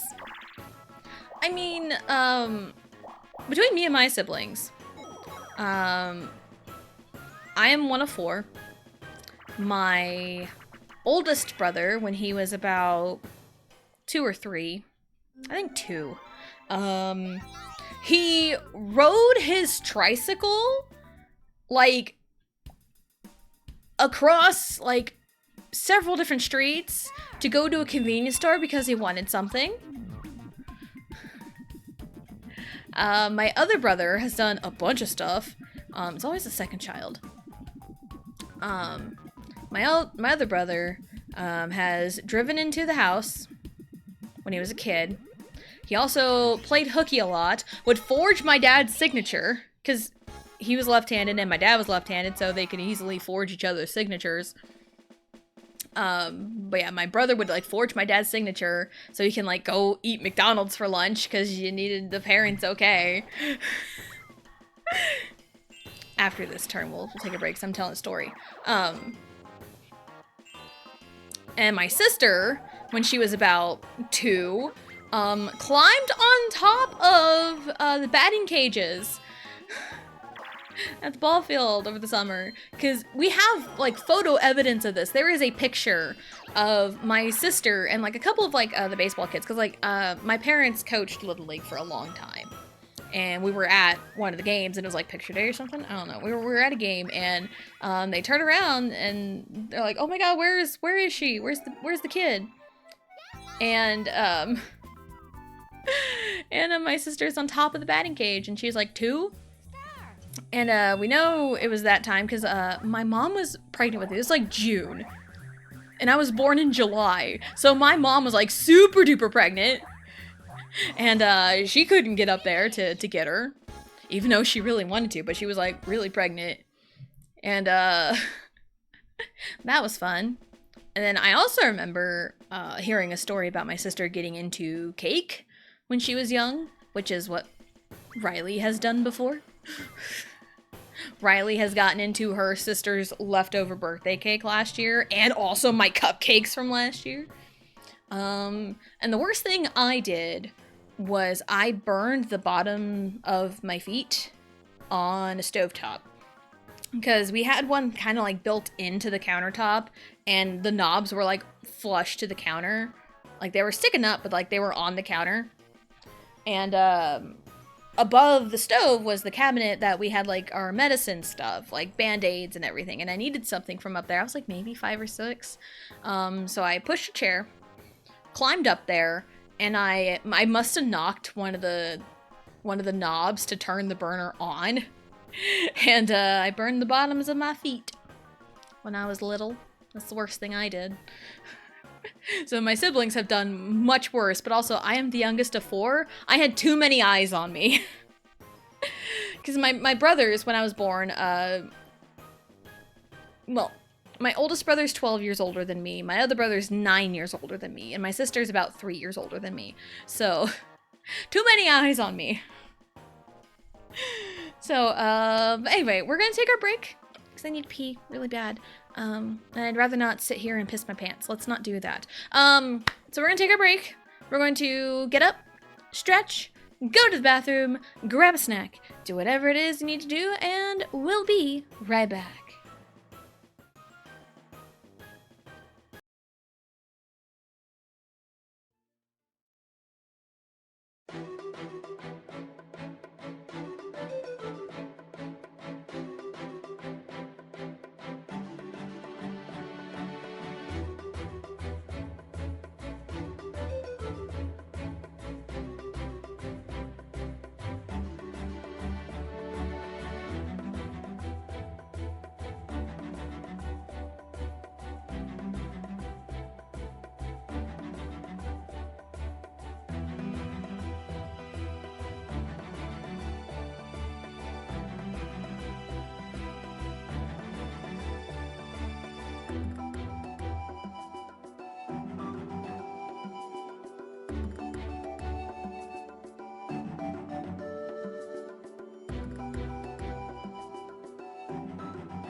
Alrighty, we are back.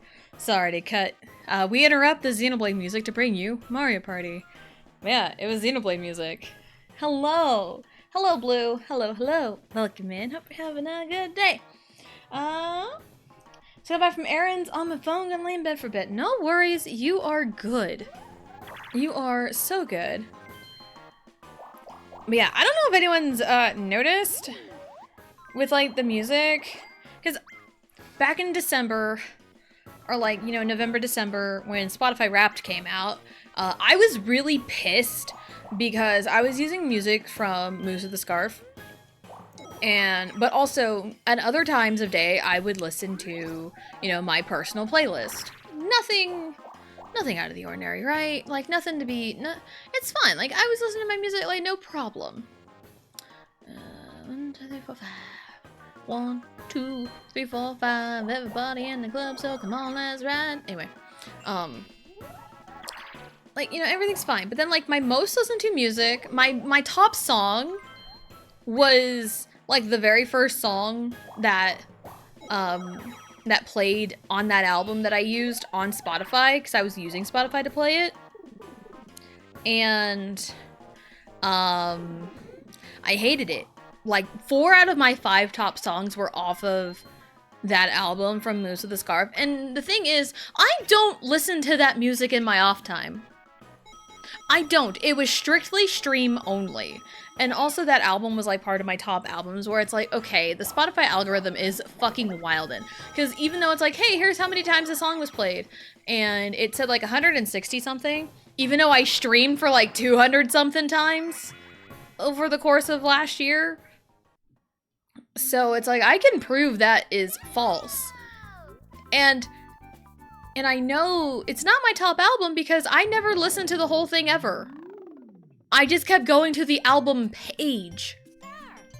That's probably why it got marked as like my top album, because I kept visiting the page.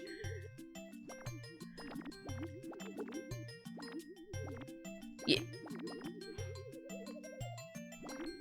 So yeah, I got real pissed at Spotify Wrapped, and it really made me change up how I did music.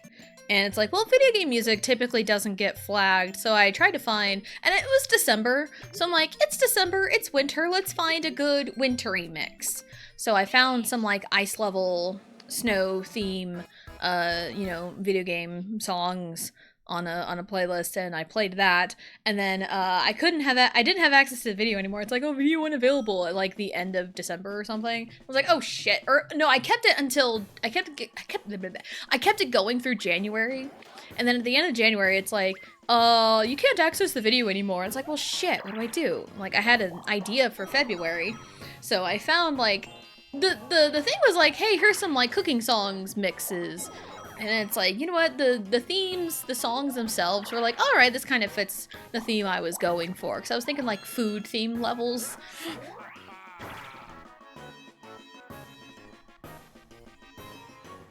Okay. So that's what I went for with February. And for March, for me, when I think of March, I think of the color green. I'm very color coordinated, color associated. I like color coordination, and whenever I think of stuff, I think of colors. When I think of March, I think of green, because, well, that's when spring starts. St. Patrick's Day is usually just green, so I'm like, green, forest. So I tried to find like a good, like, hey, here's some like foresty video game music. So that's the mix for March. I'm sure one month will be like, hey, here's some water levels. Or like some other like fun time levels, you know? So it's just kind of, I've been doing it like month by month, just to kind of be like, hey, here, to change it up a little bit. 'Cause sometimes I like it gets stale. You know, oh, what the hell? So in my mind, it's like to keep it from getting like too stale with like the same songs over and over again. Just kind of fit the season, fit the month in a way. So I don't know if anyone's noticed that. But it's just, it's little details that like, I feel like me and only me cares about. I feel like that with a lot of things in my life. Where sometimes it feels like I'm literally the only person that cares about like this tiny minuscule thing that doesn't matter in the whole grand scheme of life.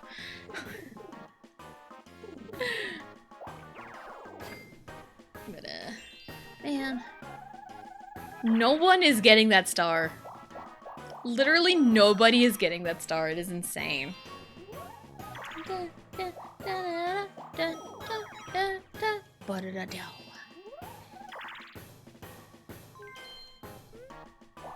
Excuse me. Excuse me.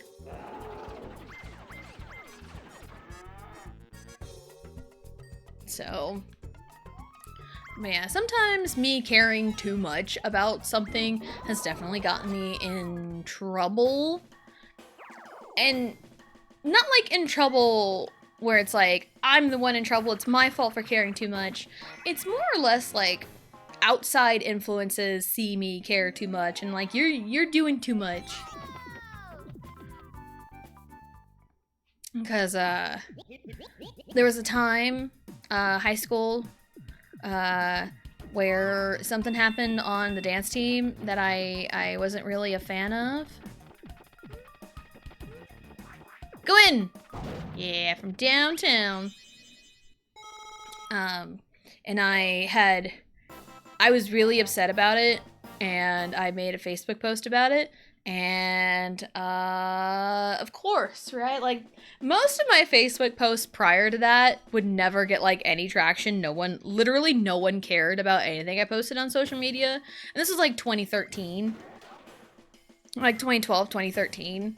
And, like, the one time, I'm like, I feel frustrated, I don't feel seen. It's one of those, like, because they changed a dance step in a routine I was teaching, and I was sick one day, and they changed it without me. That was the big problem that I had. They changed it without me.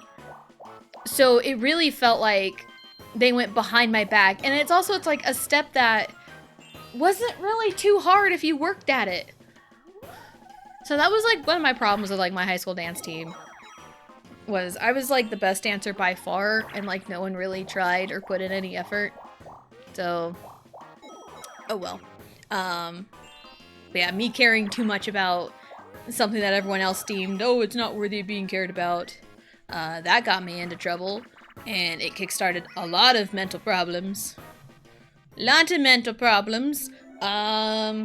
time, I'd say more recently, and I feel like it's one of those, it's because of the way I am, when something gets planned, and it's like, hey, do you want to participate in this thing? And I'm like, sure. So I do my best to, research this thing relentlessly. Oh, shit. I do my best to, like, research this thing relentlessly, and, dude. Why? Fucking hell.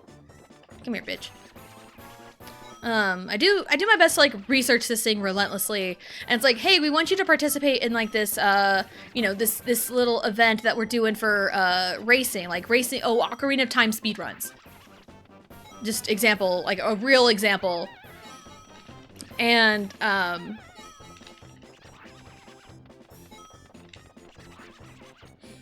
immediately after, they're like, hey, do you guys want to participate in this thing?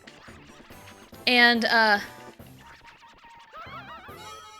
like, do you want to participate in this thing? We're doing an Ocarina of Time speedrun race. And as soon as they're like, hey, do you want to do this? I'm like, yes, let's do it.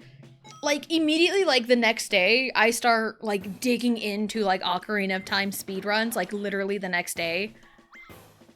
Like, after everything seemed to be hashed out. It's like, yeah, we want glitchless, race to the Master Sword, and I was looking up, like, glitchless speedruns, kind of tips and tricks, kind of pathing, and practicing and everything, and looking at, like, a list of... Hold on. Oh, no one else has stars to steal. Okay, that's why. I was looking at like pathways and like looking up like glitches allowed, and there's like, hey, Ocarina of Time community has come together and these are the glitches allowed. Or like, here are the techniques and stuff allowed for a glitchless run. And it's like, okay, cool. So I, you know, looked into it. Some of the techniques were allowed. So I'm like, okay, you know, as a basic person, like, save warping is okay? Okay, cool, and I'm like, okay, I want to go to the forest right after, getting Zelda's Lullaby. Because, like, you're supposed to go to Kakariko, and there is a shortcut between Goron City and, the Lost Woods. But, like, for me, I know the Lost Woods pretty good from, like, the very beginning. And I don't think I can realistically go in the way if I go in the entrance of the shortcut. So it's like, okay, I'll just save warp, put Link in his house, go to the Lost Woods that way, and then, you know, go all the way to Kakariko, get the Hylian shield so I don't lose it in Dodongo's cavern. And I thought my pathway was pretty good, but then, like, 2 weeks later, they're like, oh, we're gonna refine the rules. No save warping. And it's like, what do you mean? Like, dude, that would have been really nice to know sooner. And also, if you're gonna, like, put on an event and you're gonna be like, yeah, we're gonna have, like, a set of rules and it's like glitchless. It's like, okay, most people will probably just look up glitchless. But I think what happened was, and why I got so upset about it, is I was the only one practicing. I was the only one that even thought to, like, practice and look into stuff immediately. And that's what ultimately got me in trouble. Because, like, I was the only one affected by it. I was the only one that even really, like, save warped. And I was the only one that really took a different path. So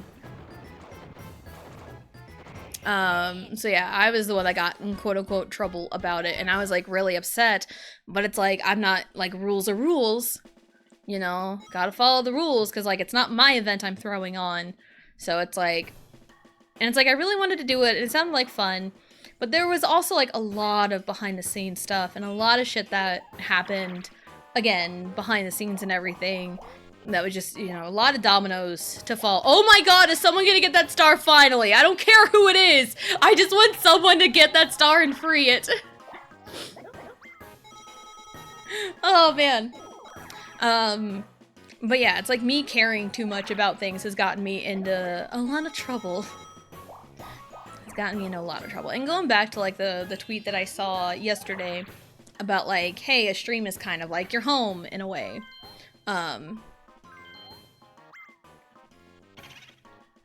I say that because of the things that I have had happen to me.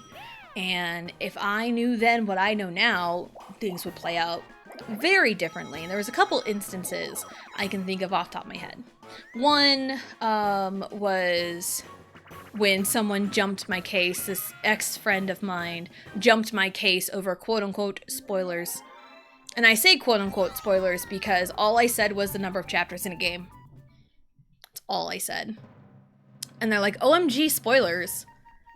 It's like, some people haven't played that part of the game, or some people haven't, like, gotten that far or whatever, and it's like, and I even asked, like, how far are you into the game? And they're like, I'm not answering that.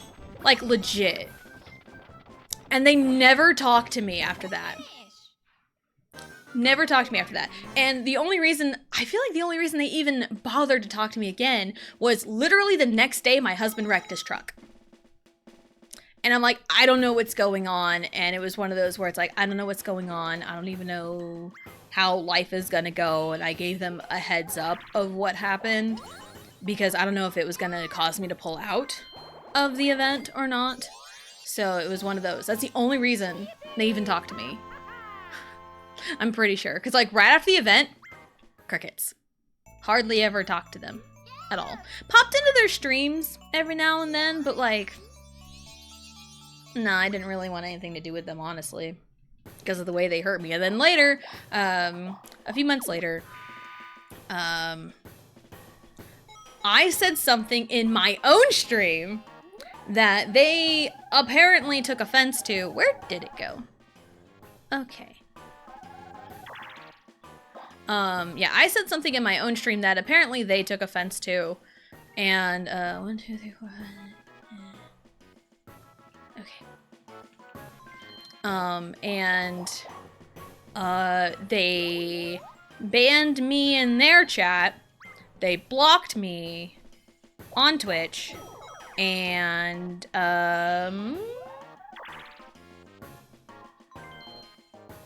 they banned me, they blocked me, and they messaged my husband on what happened, and not me directly, which is a choice, but hey, you know, it's whatever. But then that's that. Because like, if that, something like that happened again now, if someone that I had known had like jumped my case for like, OMG spoilers in this game when all I said was something super not spoilery, that'd be like a timeout, at least.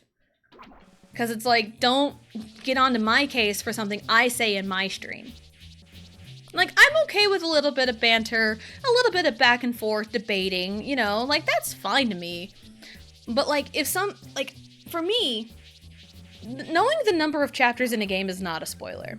It's a good benchmark for how far you are into the game. And again, you don't know the contents of said chapter. So it's like, you don't know exactly where, like, the real midpoint is, even though it's like, oh, 7 out of 14, that's the midpoint. Not really. You know, just with the amount of content. So it's like, you don't really know. So, if I say the number of chapters in a game and someone's like, OMG spoilers, that's like a timeout. And if they are relentless with it and are petty bitches, then that can be a ban too. So yeah, I've dealt with all kinds. And then there was some a few years ago. This was a few years ago, and it's one of those, I was a year into streaming. And the mod I had at the time, I think they were, like, unsure of how I would handle it, and, again, a year into streaming, I was still a baby streamer, not knowing what was going on, and someone had came into chat. Every single message they had tagged me in it. Every single one. And that's weird. That is really weird. And it raised a bunch of red flags when it was happening. And then a lot of the stuff they were saying made me super duper uncomfortable. Because I think I was talking about, like, just kind of, like, stuff about, like, myself and my personality and everything, and I mentioned, yeah, I'm, you know, Daisy's one of my favorite characters because, the representation of, like, hey, redheaded tomboy, I am a redheaded tomboy as well, you know, like, that's how I really grown to really love Daisy. And, they went on about, like, how, like, I don't remember exactly what was said without, like, really looking up. Because I have screenshots. I have screenshots of shit they said in chat.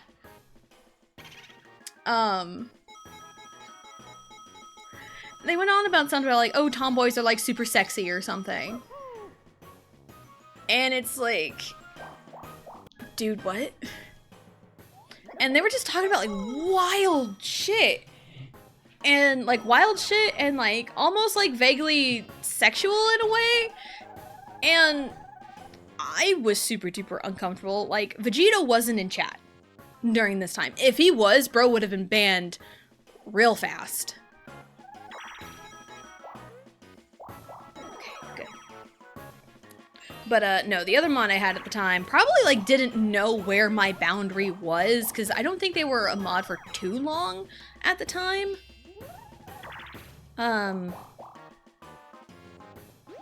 Or no, they were a mod for a while at the time, but it's one of those, like, they probably didn't know, like, where the boundary was to really do something about it. So, but yeah, it was really weird. Yeah, I do still have, like, screenshots. And it was, they also made a comment about, like, oh, Luigi is bisexual. It's like, what do you mean? Like, dude, they're video game characters. Who cares? And it's like, And the real red flag for me was when they went on about like, oh, tomboys are sexy or something like that, especially like redheads. Why is being a redhead a fetish? That's like my one, like, real complaint. Is like, why are redheads the one that are fetishized? Like, why? Why? People can have preferences for blondes and it's okay. People can have preferences for brunettes and it's okay. But when someone has a preference for a redhead, it's a fetish? Anywho, that's my mini rant. But yeah, they made all kinds of comments, and they were in stream for a while. And I was extremely uncomfortable, but I didn't speak up about it, because I was like a year into streaming, and I didn't know. You know, I didn't know I could do that. But, you know, if I knew then what I know now, they would have been banned the moment they made me uncomfortable. Like, the moment they made me uncomfortable, it would have been banned easy. Man, it always makes me angry when I see that. I know. And, I did see, I know I talked about last week the whole, Twitch Women's Guild doing the Overcooked tournament or whatever, and, the general flack they got.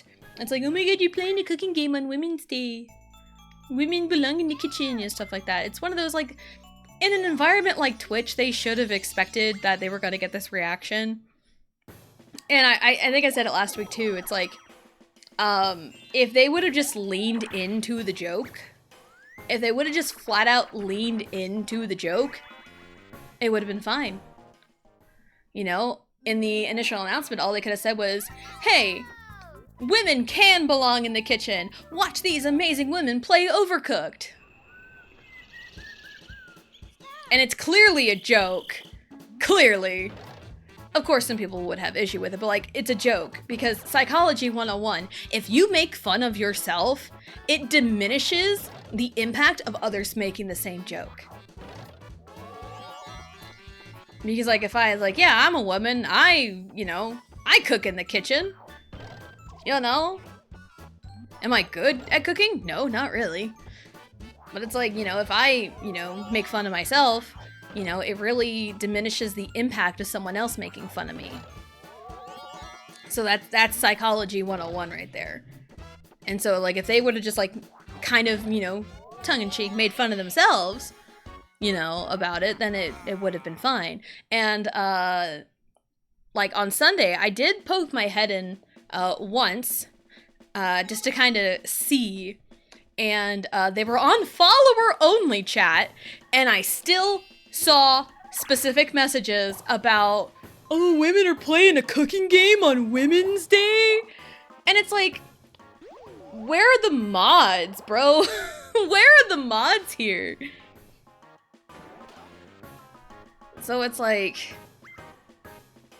I mean, I think overall the event went okay, like the actual playing of the games, which is, cool, whatever, I'm glad they had fun. But it's like, when you don't acknowledge the elephant in the room, and when you're doing an event like that on a big scale, and from what I've heard on the behind the scenes, they were kind of set up to fail. Because I understand like a sponsorship, you only have like a specific set of games you can play for the sponsorship. But like there are 4 options for a big Women's Day thing. It was either a Claire Obscure challenge run, a Hollow Knight challenge run, Ultimate Chicken Horse, or Overcooked. And like Overcooked got like the overwhelming majority, I've heard. But it's also like that's the only like really good party game. Like Overcooked and Ultimate Chicken Horse were like the 2 big party games out of that option, and Overcooked won. And it's like, oh well, like people can play whatever games they want. It's also, again, if you're doing an event, like a sponsorship event, knowing the platform you are going to do that event on, go away, bot. No one wants you. If you're gonna do an event, and knowing the platform you're going to host this event on, you really gotta be prepared for potential backlash. And like, they're women. Women get shat on all the time. But also it's like, I've seen a bunch of content. I've heard the wild shit men will say to women. I mean, again, I've been made uncomfortable a few times. So it's one of those, if they would have just made fun of themselves first, then it would have really helped out if they would have just made fun of themselves first. But nope, instead of making fun of themselves, they doubled down. They doubled down on it. And it's like, that's not a good look. And again, it's like, I'm glad the event went good and I've heard people really enjoyed it, but it's also like, again, when you double down on something and it's like, ooh, that's kind of objectively bad, then it's a bad look. And it really just felt like the guild, or like the higher ups above the guild, just threw everyone into the wolves, expecting them to protect themselves instead of protecting them for them. So, because if I think a lot of it was like a higher up decision, like high on the totem pole. But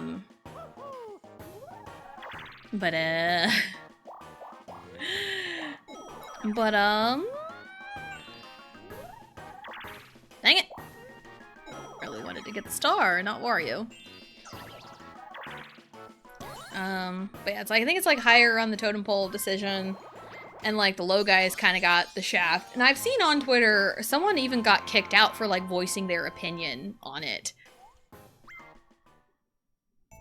And it's like, I understand the point of like these unity guilds, but like from the stories I have heard, especially like with women, anytime I like see any group of women like together, sometimes it feels so cliquey, and it's like high school all over again.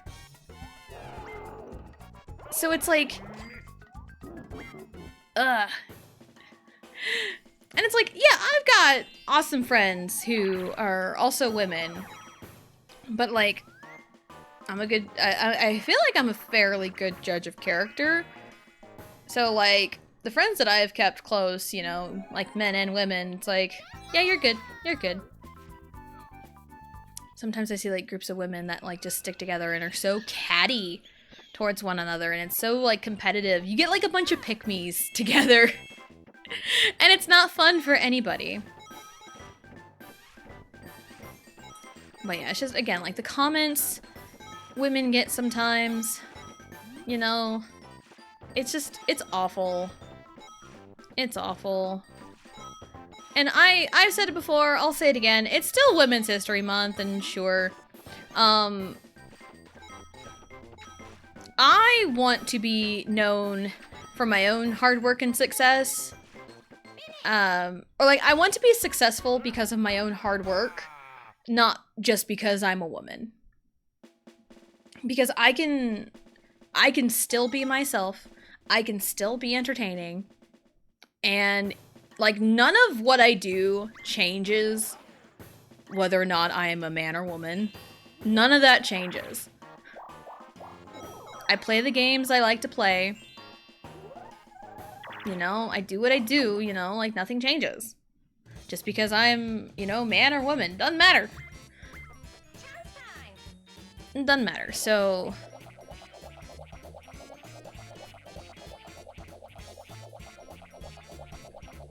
Okay.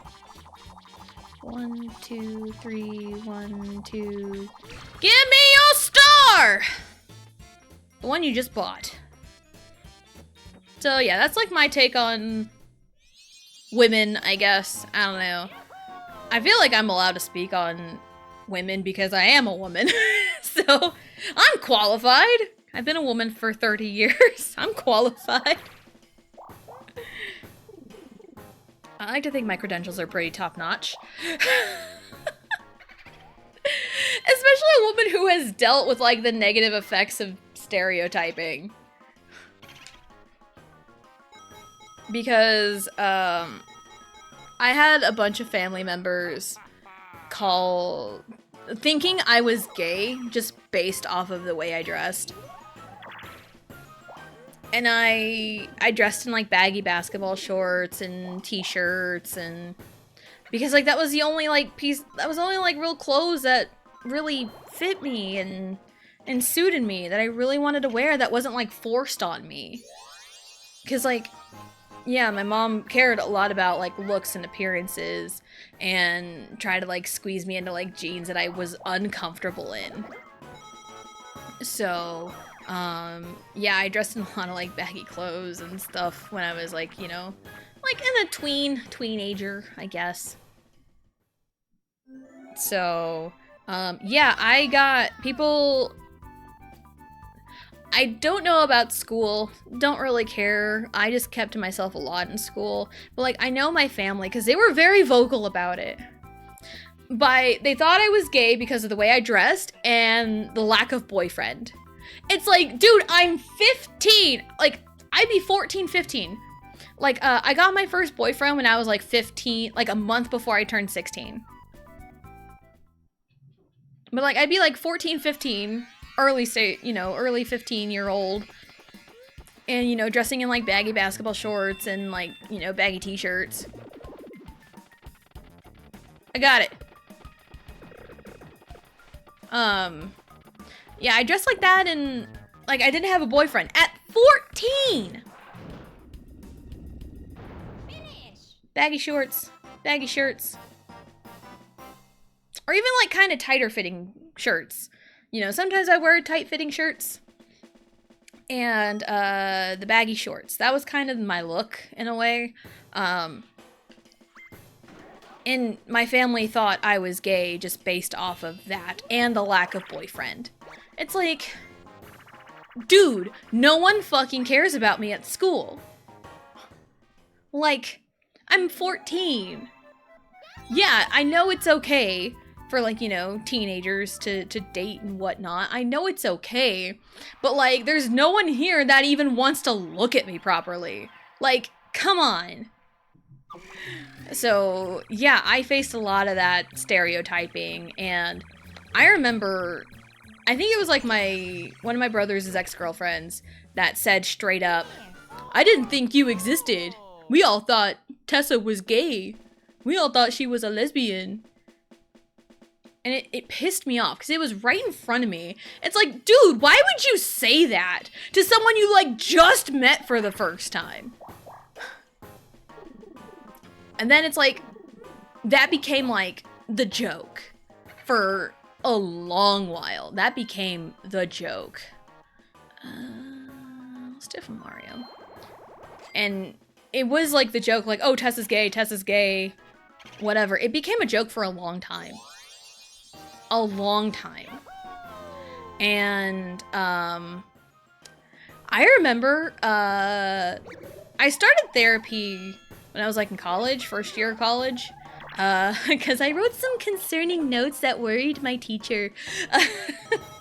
She was one of my favorite teachers though, but she's like, hey, I recommend you go here and talk to someone. So I remember bringing it up in therapy that like I really hated being the butt of the joke for these kinds of jokes, when it's like, that's, you know, not who I am.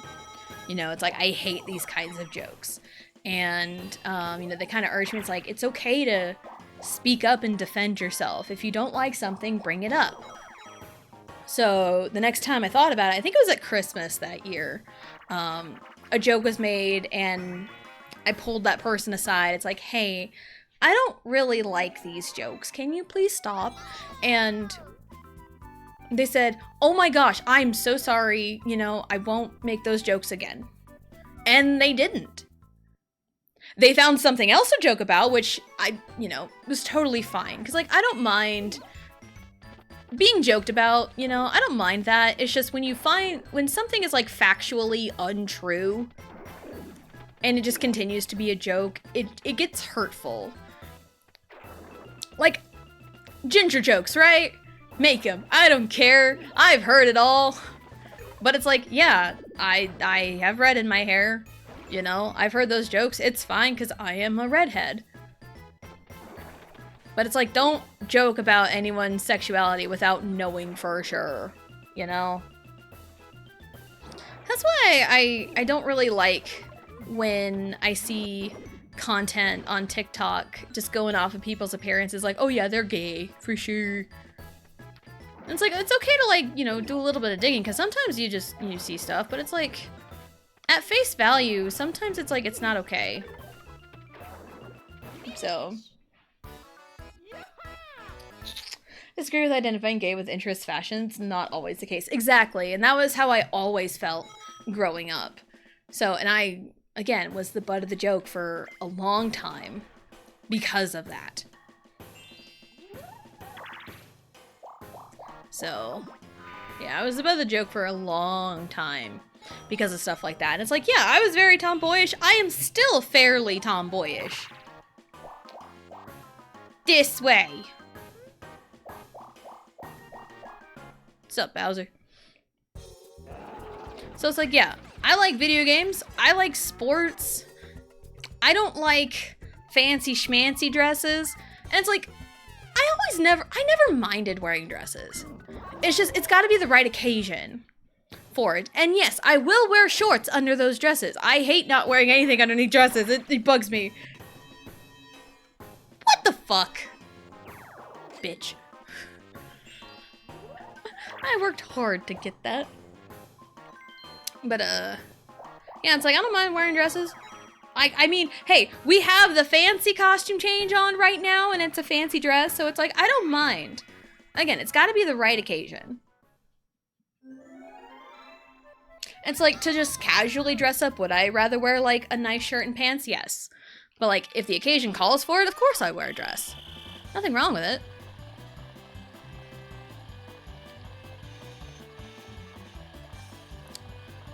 So it's like, you know, my mom was the same way, so I grew up around it. And it's also kind of crazy because, like, my mom was also kind of in on those jokes too. It's like, she should have known, because she does both. And she always said, like, it's very fun to do both, you know? To be the tomboy, and then to, you know, dress up and be a little bit more feminine, you know? I avoid the word girly because I hate being called girly. I hate it. I don't like it. But, like, when you say feminine, it sounds more elegant and mature. And for me, girly always felt like, you know, the super bright pink Barbies. And, like, I played with Barbies when I was a kid. You know, but, like, pink was always, like, pushed onto me because I was a girl, and that's why I hate pink. So, but I will not denounce anyone else who loves pink. Anyway, standard last 5 turns procedures, all red and blue spaces are W. Pass by Koopa Troopa, you get 20 coins instead of 10. Like, example, Sylvia, like, she is the embodiment of pink. Just because I don't like pink doesn't mean I'm gonna make fun of anyone else who does. Like, if people like pink, they like pink. You know, everyone's got a favorite color. So, like, I'm not gonna make fun of anyone else for liking something that I don't like, because that's not fair to anyone. I could do something funny. Fuck you, Wario. Excuse me. So yeah, anytime, like, especially when they're young, you know, like, I'd rather not associate anyone's, like, sexuality based off of the way they dress. Oh my god, me? Oh, that's funny. It's all coming together.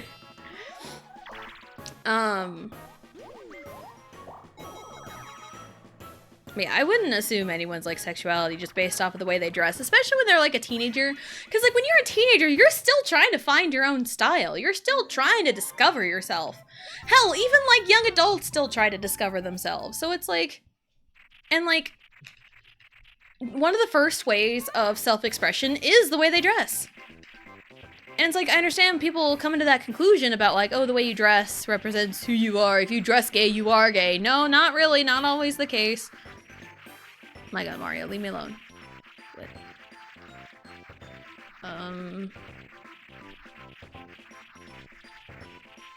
where is it?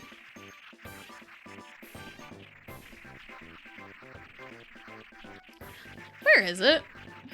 The arrow points this way. Oh, found it! saw the arrow over there. Finish. Anywho, but yeah, like the journey to self-discovery can last a very long time. It can last a long time. So, I never understood judging someone based off, like, you know, the style when they're young, when they're still trying to find themselves. Even, like, teenagers. You never know what could be, like, lurking in the back burner of their life, you know? You never know. Because, like, oh, they could be forced to wear specific clothes because of their parents or other, you know, figureheads in their life. You know, and then when you get to, like, college, you know, it's like, if you've been forced into a lot of things when you're young, you're finally free, and then it's like, oh no! But then it's like, you know, you get to, like, your mid-20s, late 20s, mid to late 20s, it's like, you kind of start, like, maybe I should, like, really, you know, care about myself. You know, that's kind of my progression, I guess. But I've always, like, stuck to my guns on, like, hey, you know, but then, I mean, I like to wear, like, short shorts here and there, like, summertime. Like, I didn't used to. That's the thing. I did not used to like short shorts. I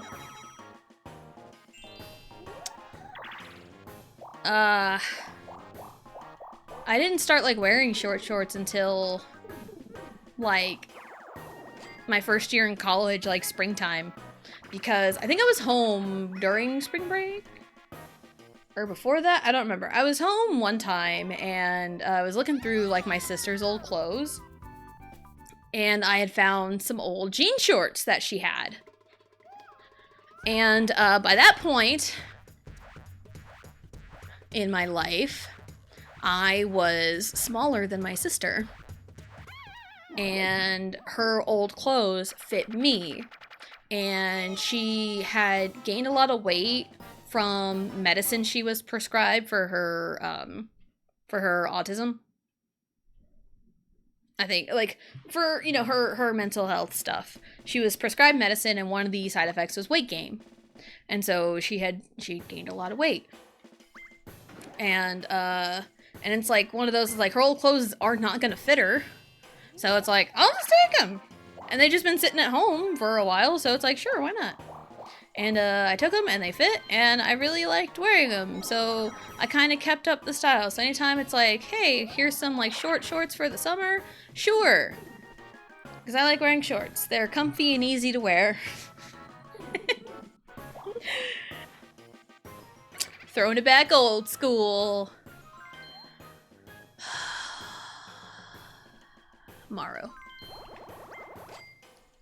So, but yeah, that kind of started in college, though. I was 18 in college, so it's like, I mean, I can do whatever I want. I'm 18. I'm an adult.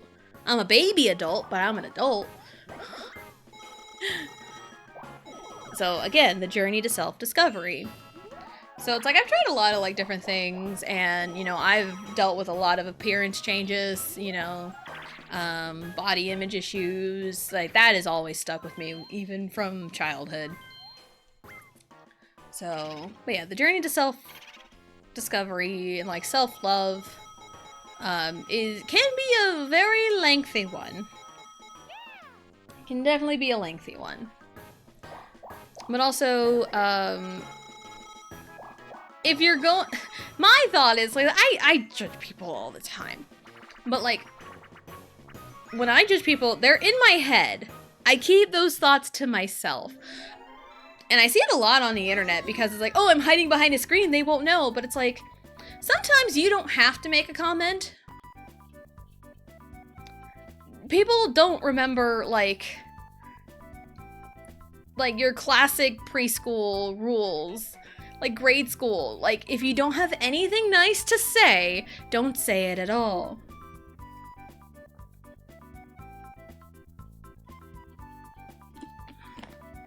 That's terribly missing nowadays. Especially on the internet. I see wild comments about stuff on the internet. Mario, what are you doing?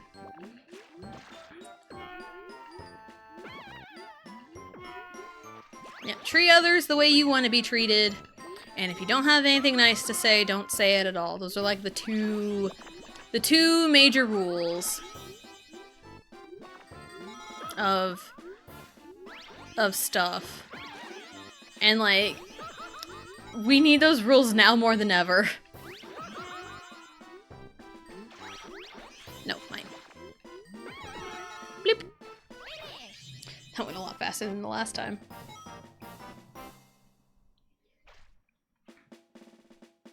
So and again, a lot of times like I speak about like my experiences in life in hopes to like, not like, oh my god, I'm so relatable, but like, more like, here's my experiences. If you relate to me in any kind of way, then sure, I've done my job. And so you don't feel so alone. Because sometimes, like, a lot of things that I've experienced, I have felt so alone in those experiences because it's like, no one else has gone through this. I don't know what to do. So, I recount my experiences and I tell everyone my experiences. Let's try and get the goods. So yeah, I tell my experiences. Nah, it's fine.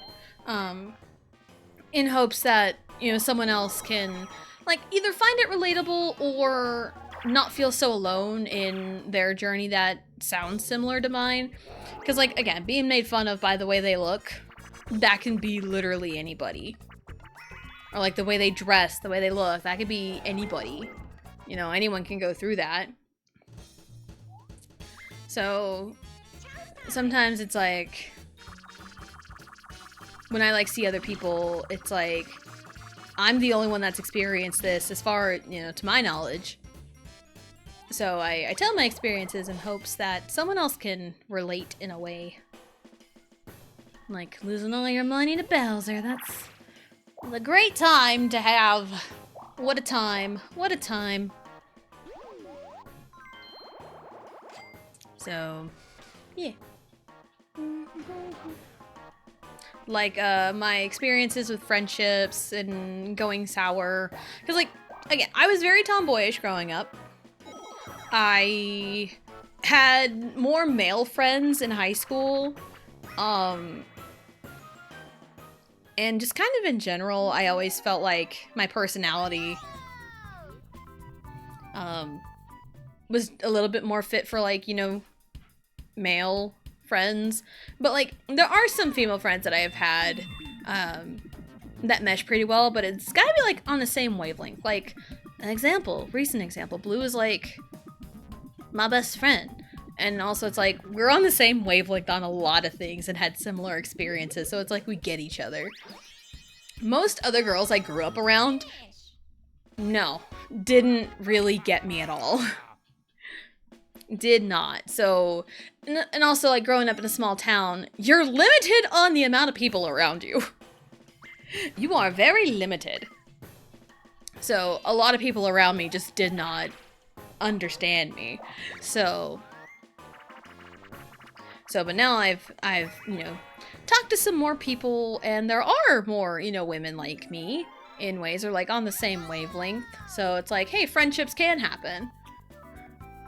So, but yeah, most of my friends that were girls in the past didn't really work out very well because it always felt competitive and catty. And it's like, I just want to chill. I just want to chill and, like, talk about stuff. You know? It's like, why are you trying to one-up me?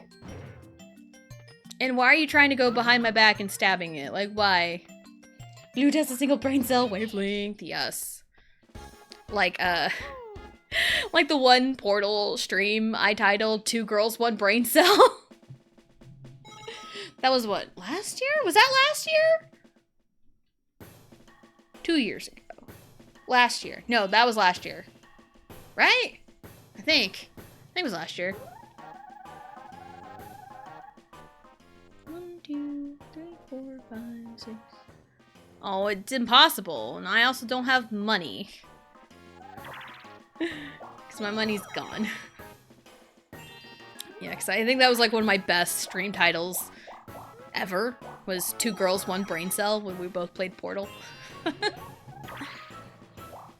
So yeah, one of my friendships ended real bad because, like, female friendships ended real bad off of the front of, she treated me real bad and was very self-centered and is full of drama.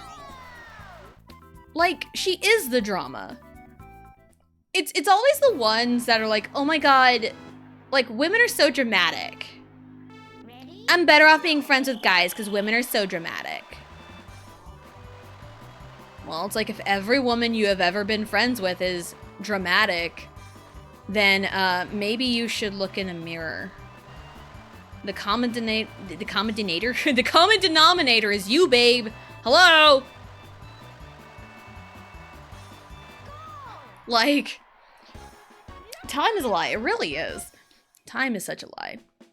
Yeah, it's like, if you're like, oh, every woman I've ever been friends with is so dramatic, they're all full of drama, again, you should look in the mirror. The common denominator is you. Maybe you are the drama. Ever thought about that one? So I'm really glad I don't really talk to this person anymore, because again, and I catch wind of their life, because I still follow them on social media. I catch wind, and they're really close to Vegito's family, or were close to Vegito's family. Again, they grew up in the same town, so small town bullshit. You hear everything about everybody.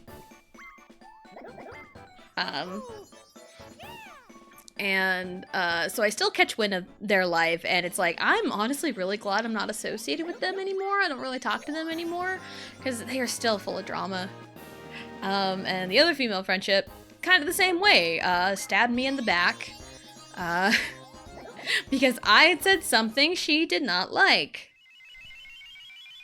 And she got offended by it and blocked me, banned me in their Twitch chat, and, yeah. And told my husband about it and not me. So it's like, if you're gonna do that, just come to me about it. If you got a problem with me, just message me about it. Like, hello? So, I'm sure other people have gone through stuff like that before. And it's like, yeah, you know. It's like, and when I hear someone say like, oh, all women are dramatic, every woman I've been friends with is so dramatic, it's like, I know that's not true, because I know I'm not super duper like that. Sometimes I feel like I do get complaining at times, but yeah, but it's like, I don't bring people into my bull. Oh, it's funny. Like, I don't bring people into my bullshit, because, like, no one cares. But also, it's like, I've also known other women that aren't dramatic, but also it's like, I'd be friends with them, but, like, interests don't align. So it's like, I know there are good people. There's good and bad people out there everywhere. Like, the world is that big. So it's one of those, like, yeah, it's like, if you say every woman is dramatic, then it's like, maybe you're the drama. Yeah, and it's like, man, I'm still, like, it's like, with the whole, like, ex-streamer friend, or, like, ex-friend that was a streamer, it's like, I'm, like, 99% over it, over what had happened, because, like, again, it's been 2 years, almost 2 years since, like, the whole thing happened, but also, like, I'm still hurt. Just because I'm over it doesn't mean I wasn't hurt by it. I was still hurt by it, and I'm still hurt, because it's like, looking back on it, like, I'm just more angry at, like, you know, what they did. So, but also, it's really funny that Mario got only 4 coins the entire 50 turns. That is so funny to me. Like, I got 499 in 50 turns, so it's like, I damn near won almost every game. So if you do the math there. Peach got 69, nice. Wario got 203, and then Mario got 4. And also, BT dubs, Mario Party 1 is the only Mario Party where you can have negative coins in minigames. I've seen it happen several times, where Mario almost got there, which is so funny. But also, it's extremely funny because 50 entire turns and your only profit off of mini games is 4 coins. It's so funny. I think the only reason he got up to that much money was because, it's because all the spaces he landed on tested too good. I mean, I am good. I'm not like that good. A couple chance time. Not too bad, not too bad. That's so funny to be the 4 coins is so funny. The 4 coins of doom. The 4 coins of doom and destruction. No! I lost my money. It's fine. It's fine. It's what, 305.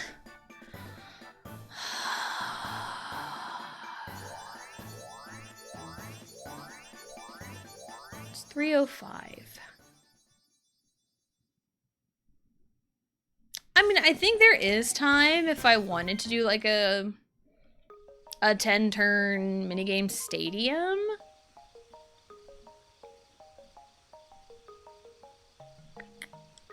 To like pad out the time. We can do that. We can do that.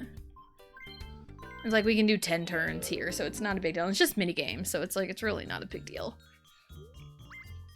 Because I'm not gonna like run back an entire 20-turn board. I'm not doing that now. We'll just have no handicap, all hard. 10. 10 turns is more than enough for this. Yeah, because yeah, on Tuesday we finished 50 turns of Peach's birthday cake in like 2 hours and 15 minutes. So I'm like, you know what? We have time to run it back. Let's just do a 20-turn board because Peach's birthday cake is a very short board. And a lot of the Mario Party 1 boards are fairly short in comparison to some of the others in the series. Especially Peach's birthday cake, because it's very linear. Also, this music's good. Because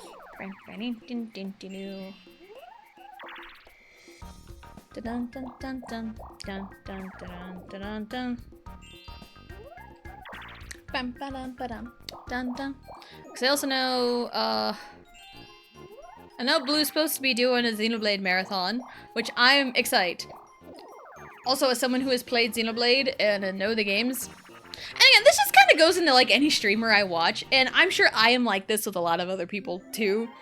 Sometimes it's like, oh my god, what are you doing? But also, like sometimes it is cringe watching someone else play a game, and it's like, no, what are you doing? But also, again, it's their playthrough, you gotta respect it. I've been through that several times because there was again the ex-friend, her and her partner played Twilight Princess like a few years ago, and yeah, they played Twilight Princess, and sometimes it was difficult watching him. Oh, I do remember when I played Wind Waker for the first time. They had played Wind Waker, and they got to like kind of the final boss. They got to Puppet Ganon. And they were on the first phase of Puppet Ganon for over 40 minutes. The first phase of Puppet Ganon. They were on it for over 40 minutes. And it drove me insane. Because, I understand, the ADHD brain sometimes. But also, video games clearly, especially older games, they really kind of like, hey, you just got this really cool item. How about you use it in this next boss fight that you're going to be in? Finish. They literally forgot they had light arrows. And they had just gotten them. Because you get the light arrows in Wind Waker right before the Puppet Ganon fight. And that's what you use to beat Puppet Ganon. You use the boomerang, well, at least the first phase, you use the boomerang to bring down his limbs and then light arrow the tail. The big glowing tail, you light arrow that. And it's like you just got light arrows. It's like, you know, it's like sometimes, it's like I don't want a game to hold my hand, but sometimes it's like, hey, you got this cool new thing, use it. And some people, that just goes way over their head. So it's like, I understand being on one side. And like, Blue does brute force a lot. So it's like, you know what, let's just let her brute force things. Because like, in the end, she still does it. You know? Because like, I was screaming at my laptop last night. Not last night, Tuesday night, I was screaming. In a good, loving way. But also it's like, you know, like a good parent, let your kids free. Let them figure it out themselves. Because, like, it's not my job to police how people play games. I don't want to be policed on how I play a game. Like, I have gone back and watched some of my old VODs. Like, most recently I was scrumming through my Origami King VODs. And I was, like, struggling on, like, a pathing for a boss fight. I'm like, you idiot! Like, I was saying, you idiot, out loud to myself. So, it's like, man, is this how other people feel? It's like, you idiot! The solution's right there in front of you. What are you doing? Ramp, yeah. Ramp. Ah, the dang ramp. The dang ramp. Welcome back, DA. Welcome back. So yeah, it's like I have been through watching different streamers play different games. I'm a mess, mess, mess, mess, mess, mess, mess. I'm a mess in distress, but we're still the best. Dress fearless, say yes, we don't dress to impress. It's like I've watched my fair share of streamers be not as good at a game, and I'm sure I've been that for some. I'm sure there are times I have played a game and someone's like, oh my god, you idiot, what are you doing? I'm a mess, mess, mess, mess, mess, mess. I'm a mess in distress, but we're still the best. Dress fearless, say yes, we don't dress to impress. Yeah, there's been plenty of times where I'm like, you idiot, what are you doing? And even to myself, because I will watch back my VODs sometimes. Dang it, it's fine.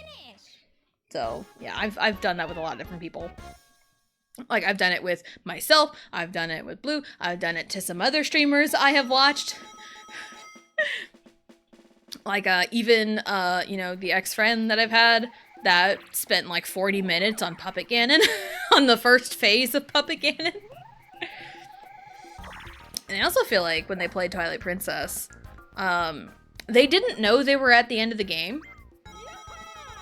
And it's like, how do you not know you're at the end of the game? Like, were you just not paying attention to the dialogue whatsoever? And it's like, I know there's like a stigma with a lot of streamers that like, oh, they play a game, talk during the important stuff and just not pay attention, and then later criticize the game because they didn't pay attention. It's like, I know it's so stigmatized, but I've seen it happen. I have seen it happen. It's like, for one, in Twilight Princess, how do you not know you're at the end of the game? It's literally been building up the entire time. We gotta go to Hyrule Castle. Hyrule Castle is the last dungeon in the game. Like, how do you not know that?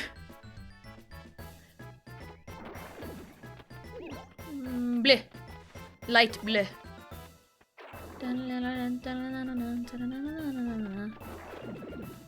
Yeah, it's like no wonder the media literacy rate is at an all-time low. And it's like, I love it when people play older games and games that I really love and enjoy. It does suck when people just blatantly not... Oh shit! No! I jumped when I shouldn't have. It's fine.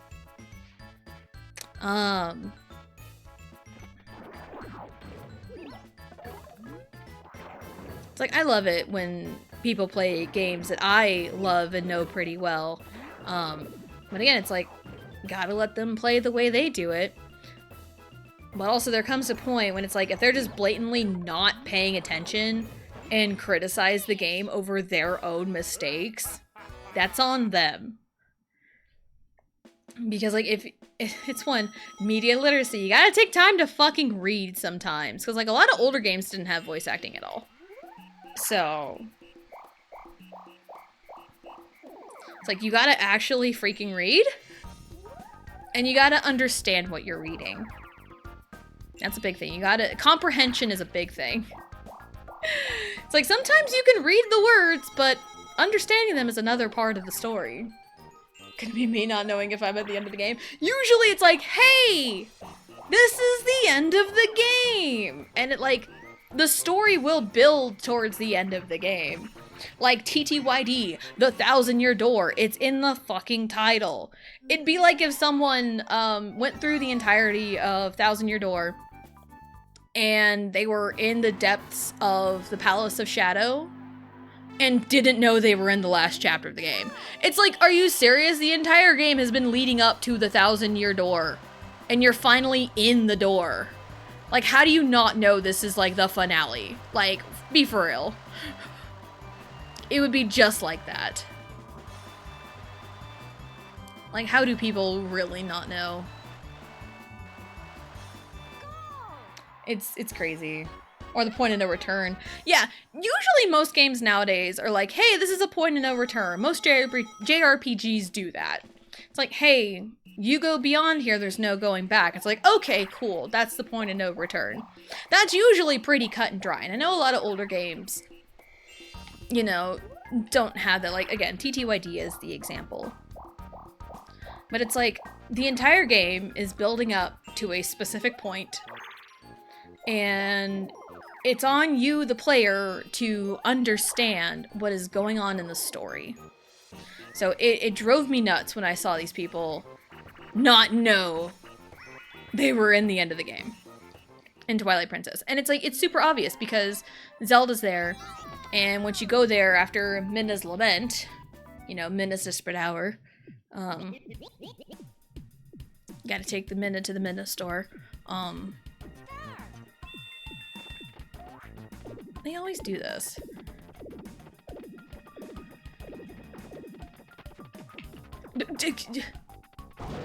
Thank you, Mario! Goodness!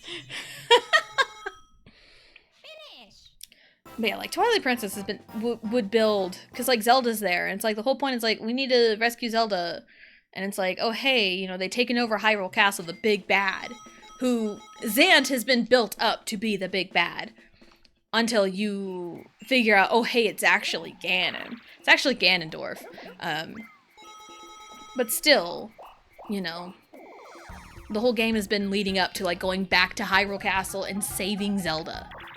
That's been the whole point, because Hyrule Castle is blocked off for the whole freaking game until the end. So, it's like, how do you not know? Like, how do you really not know?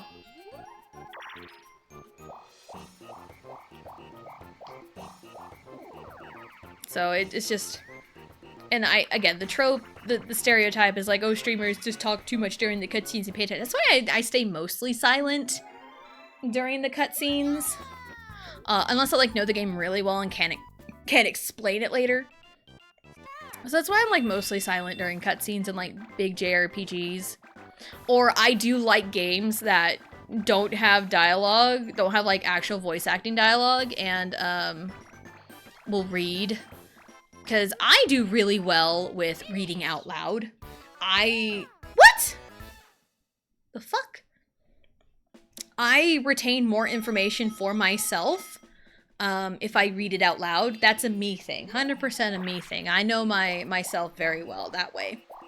So, like, which again, it's really, it's one of those. I feel like I am in the minority in wanting voice acting in Pokemon.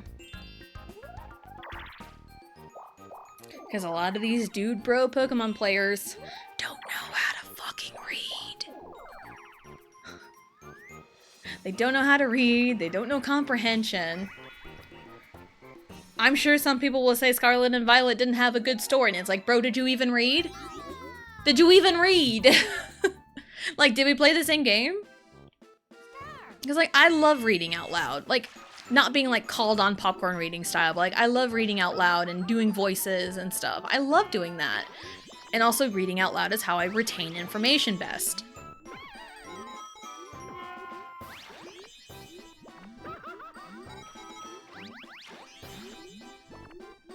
Yep. So...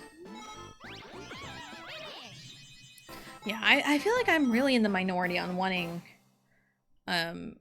voice acting for Pokemon. Like, a lot of people do, and it's like, it would be cool, but it's like, I feel like you lose a lot of the charm, in a way. And also, you get to name your character anything you want, within reason. And also, like, sometimes it's like, hey, here's a nickname. Even ZA, it's like, they will, like, literally say the nickname you chose for your starter. Like, they will say eucalyptus in dialogue.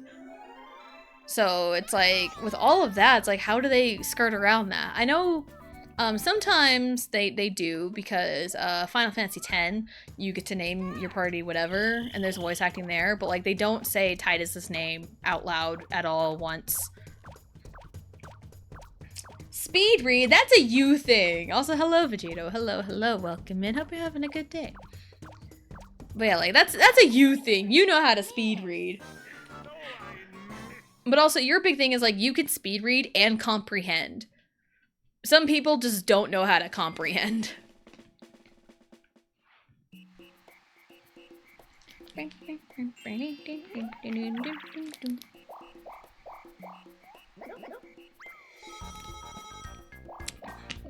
And yeah, my favorite game of all time, TTYD, doesn't have any voice acting in it. So, like, and I like to read.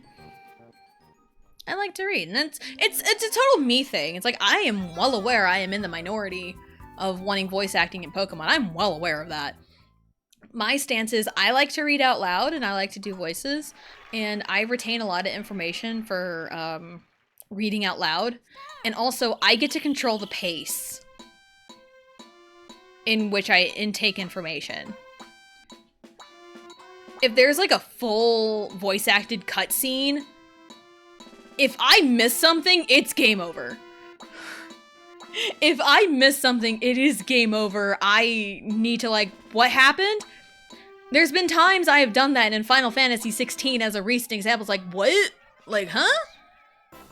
Like, did I miss something? Or it's like, I'm trying to, like, listen to the dialogue being spoken. And, like, a lot of time, like, I am reading the subtitles, but, like, I'm also trying to, like, listen for, like, the delivery and everything. And I miss stuff. I do when it's, like, voice acting. And again, it's a 100% me thing. I lost this! That's crazy! You know what? We won the board, so it's fine. You know what? This makes up for Mario getting only 4 coins in minigames on the board. Reading is for losers? I am a loser. Let's run it back? No. Because I need to pick up my child in 20 minutes, so no. We won the board. Wow! 5 coins! We lost by 5 coins. Crazy. 5 singular coins. If I had a 1 tipsy tourney, like I thought I did, I would have had it, but no. It's fine. It's fine. And also, yeah, reading is for losers. I'm a loser. It's okay. I myself am a loser.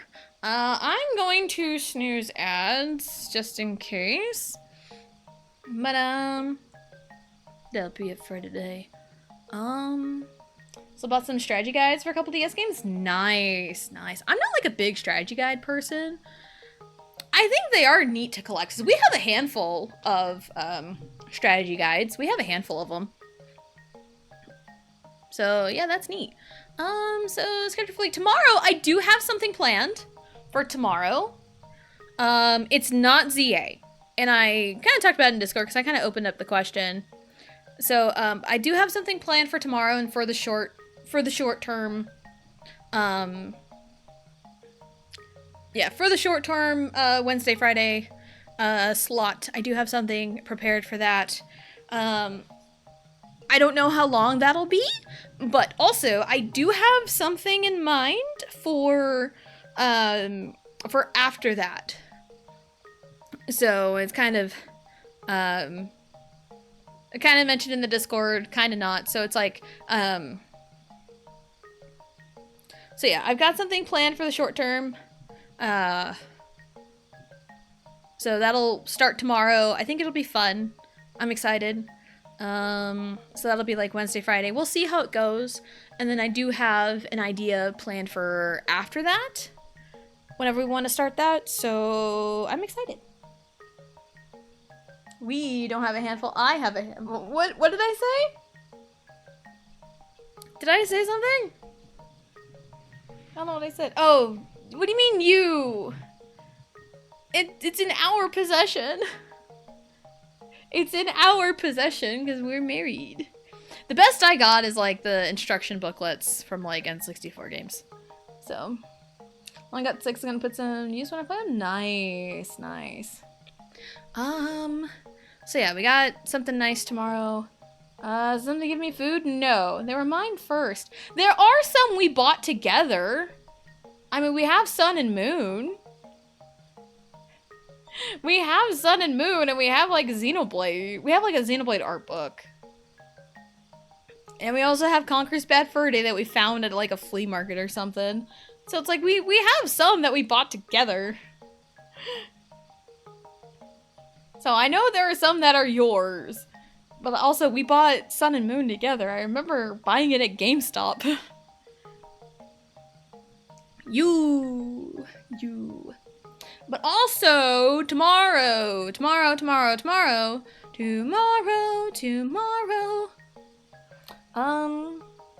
Share chat. You guys absolutely not. The 8-ball has spoken. Tomorrow, spring break starts. Today is the girls' last day of school before spring break. So tomorrow and all of next week, unless specified otherwise, stream times will start 1 hour later. So they will start at 1 p.m. Central Time. 1 p.m. CDT, Central Daylight Time, because we're in daylight time now, yay. Not yay, I don't like it. Anyway, it's whatever, it's how life is. So 1 p.m. tomorrow, and next week's streams are 1 p.m. as well.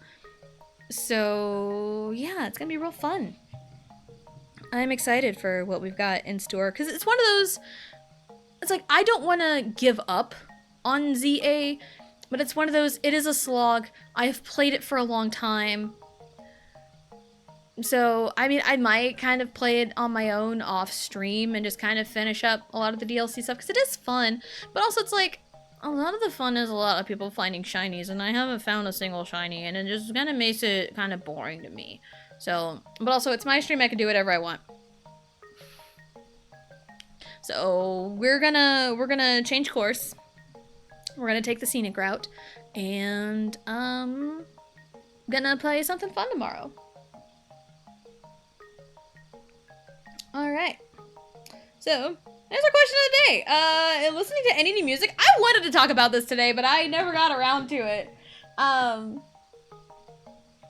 Yesterday, a solo artist in the K-pop space, released a song called, oh fuck, what's it called?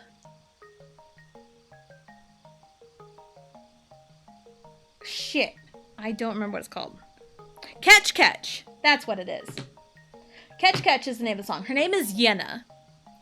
And if you are a Gen 2 girl group stan and just really like the sound of Gen 2 music and like the look of Gen 2 choreography and think it's fun, Catch Catch is the song for you. Catch Catch really gives second gen girl group, like Tiara's Bo Peep,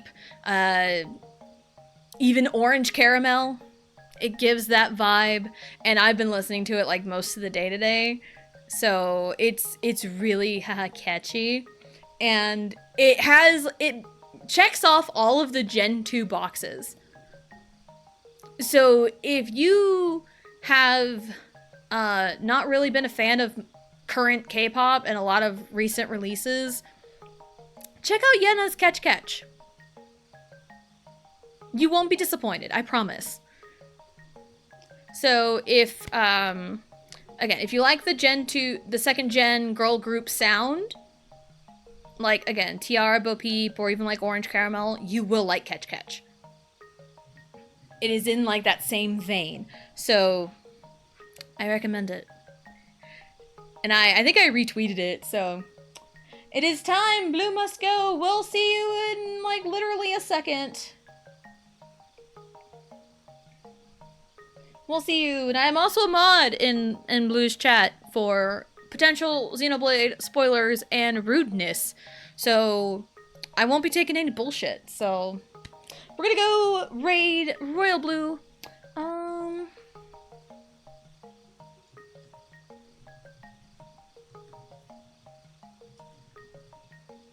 Alright, 4 coins of chaos, please, will be our raid message. Because I thought it was really funny that Mario only got 4 coins in minigames. Coins of of chaos. Please, we're gonna go raid Blue. She is awesome. She's doing a Xenoblade Mega Marathon, starting from Xenoblade 1. Then she's gonna do Future Connected. I think she's gonna play Torna before the main game of 2. Don't come after her for that. Like, I personally would rather play Torna after the main game of 2. Some people would rather play it before. It's her stream, she can do what she wants. Point blank period. So, she's gonna do Xenoblade 1, Future Connected, Torna, Xenoblade 2, Xenoblade 3, and Future Redeemed. That's the order she's going in. She's doing Mega Marathon, so it's gonna be fun. So, we're gonna go raid Blue. Blue is awesome. Yeah. We gonna start the raid now. I am Royal Blue. Gonna go raid her. She's awesome. So yeah. Mondays are Final Fantasy 16. Tuesdays and Thursdays are Mario Party. And Wednesdays and Fridays are gonna be something new. So thank you everyone for coming out and hanging out. And we will see you next time.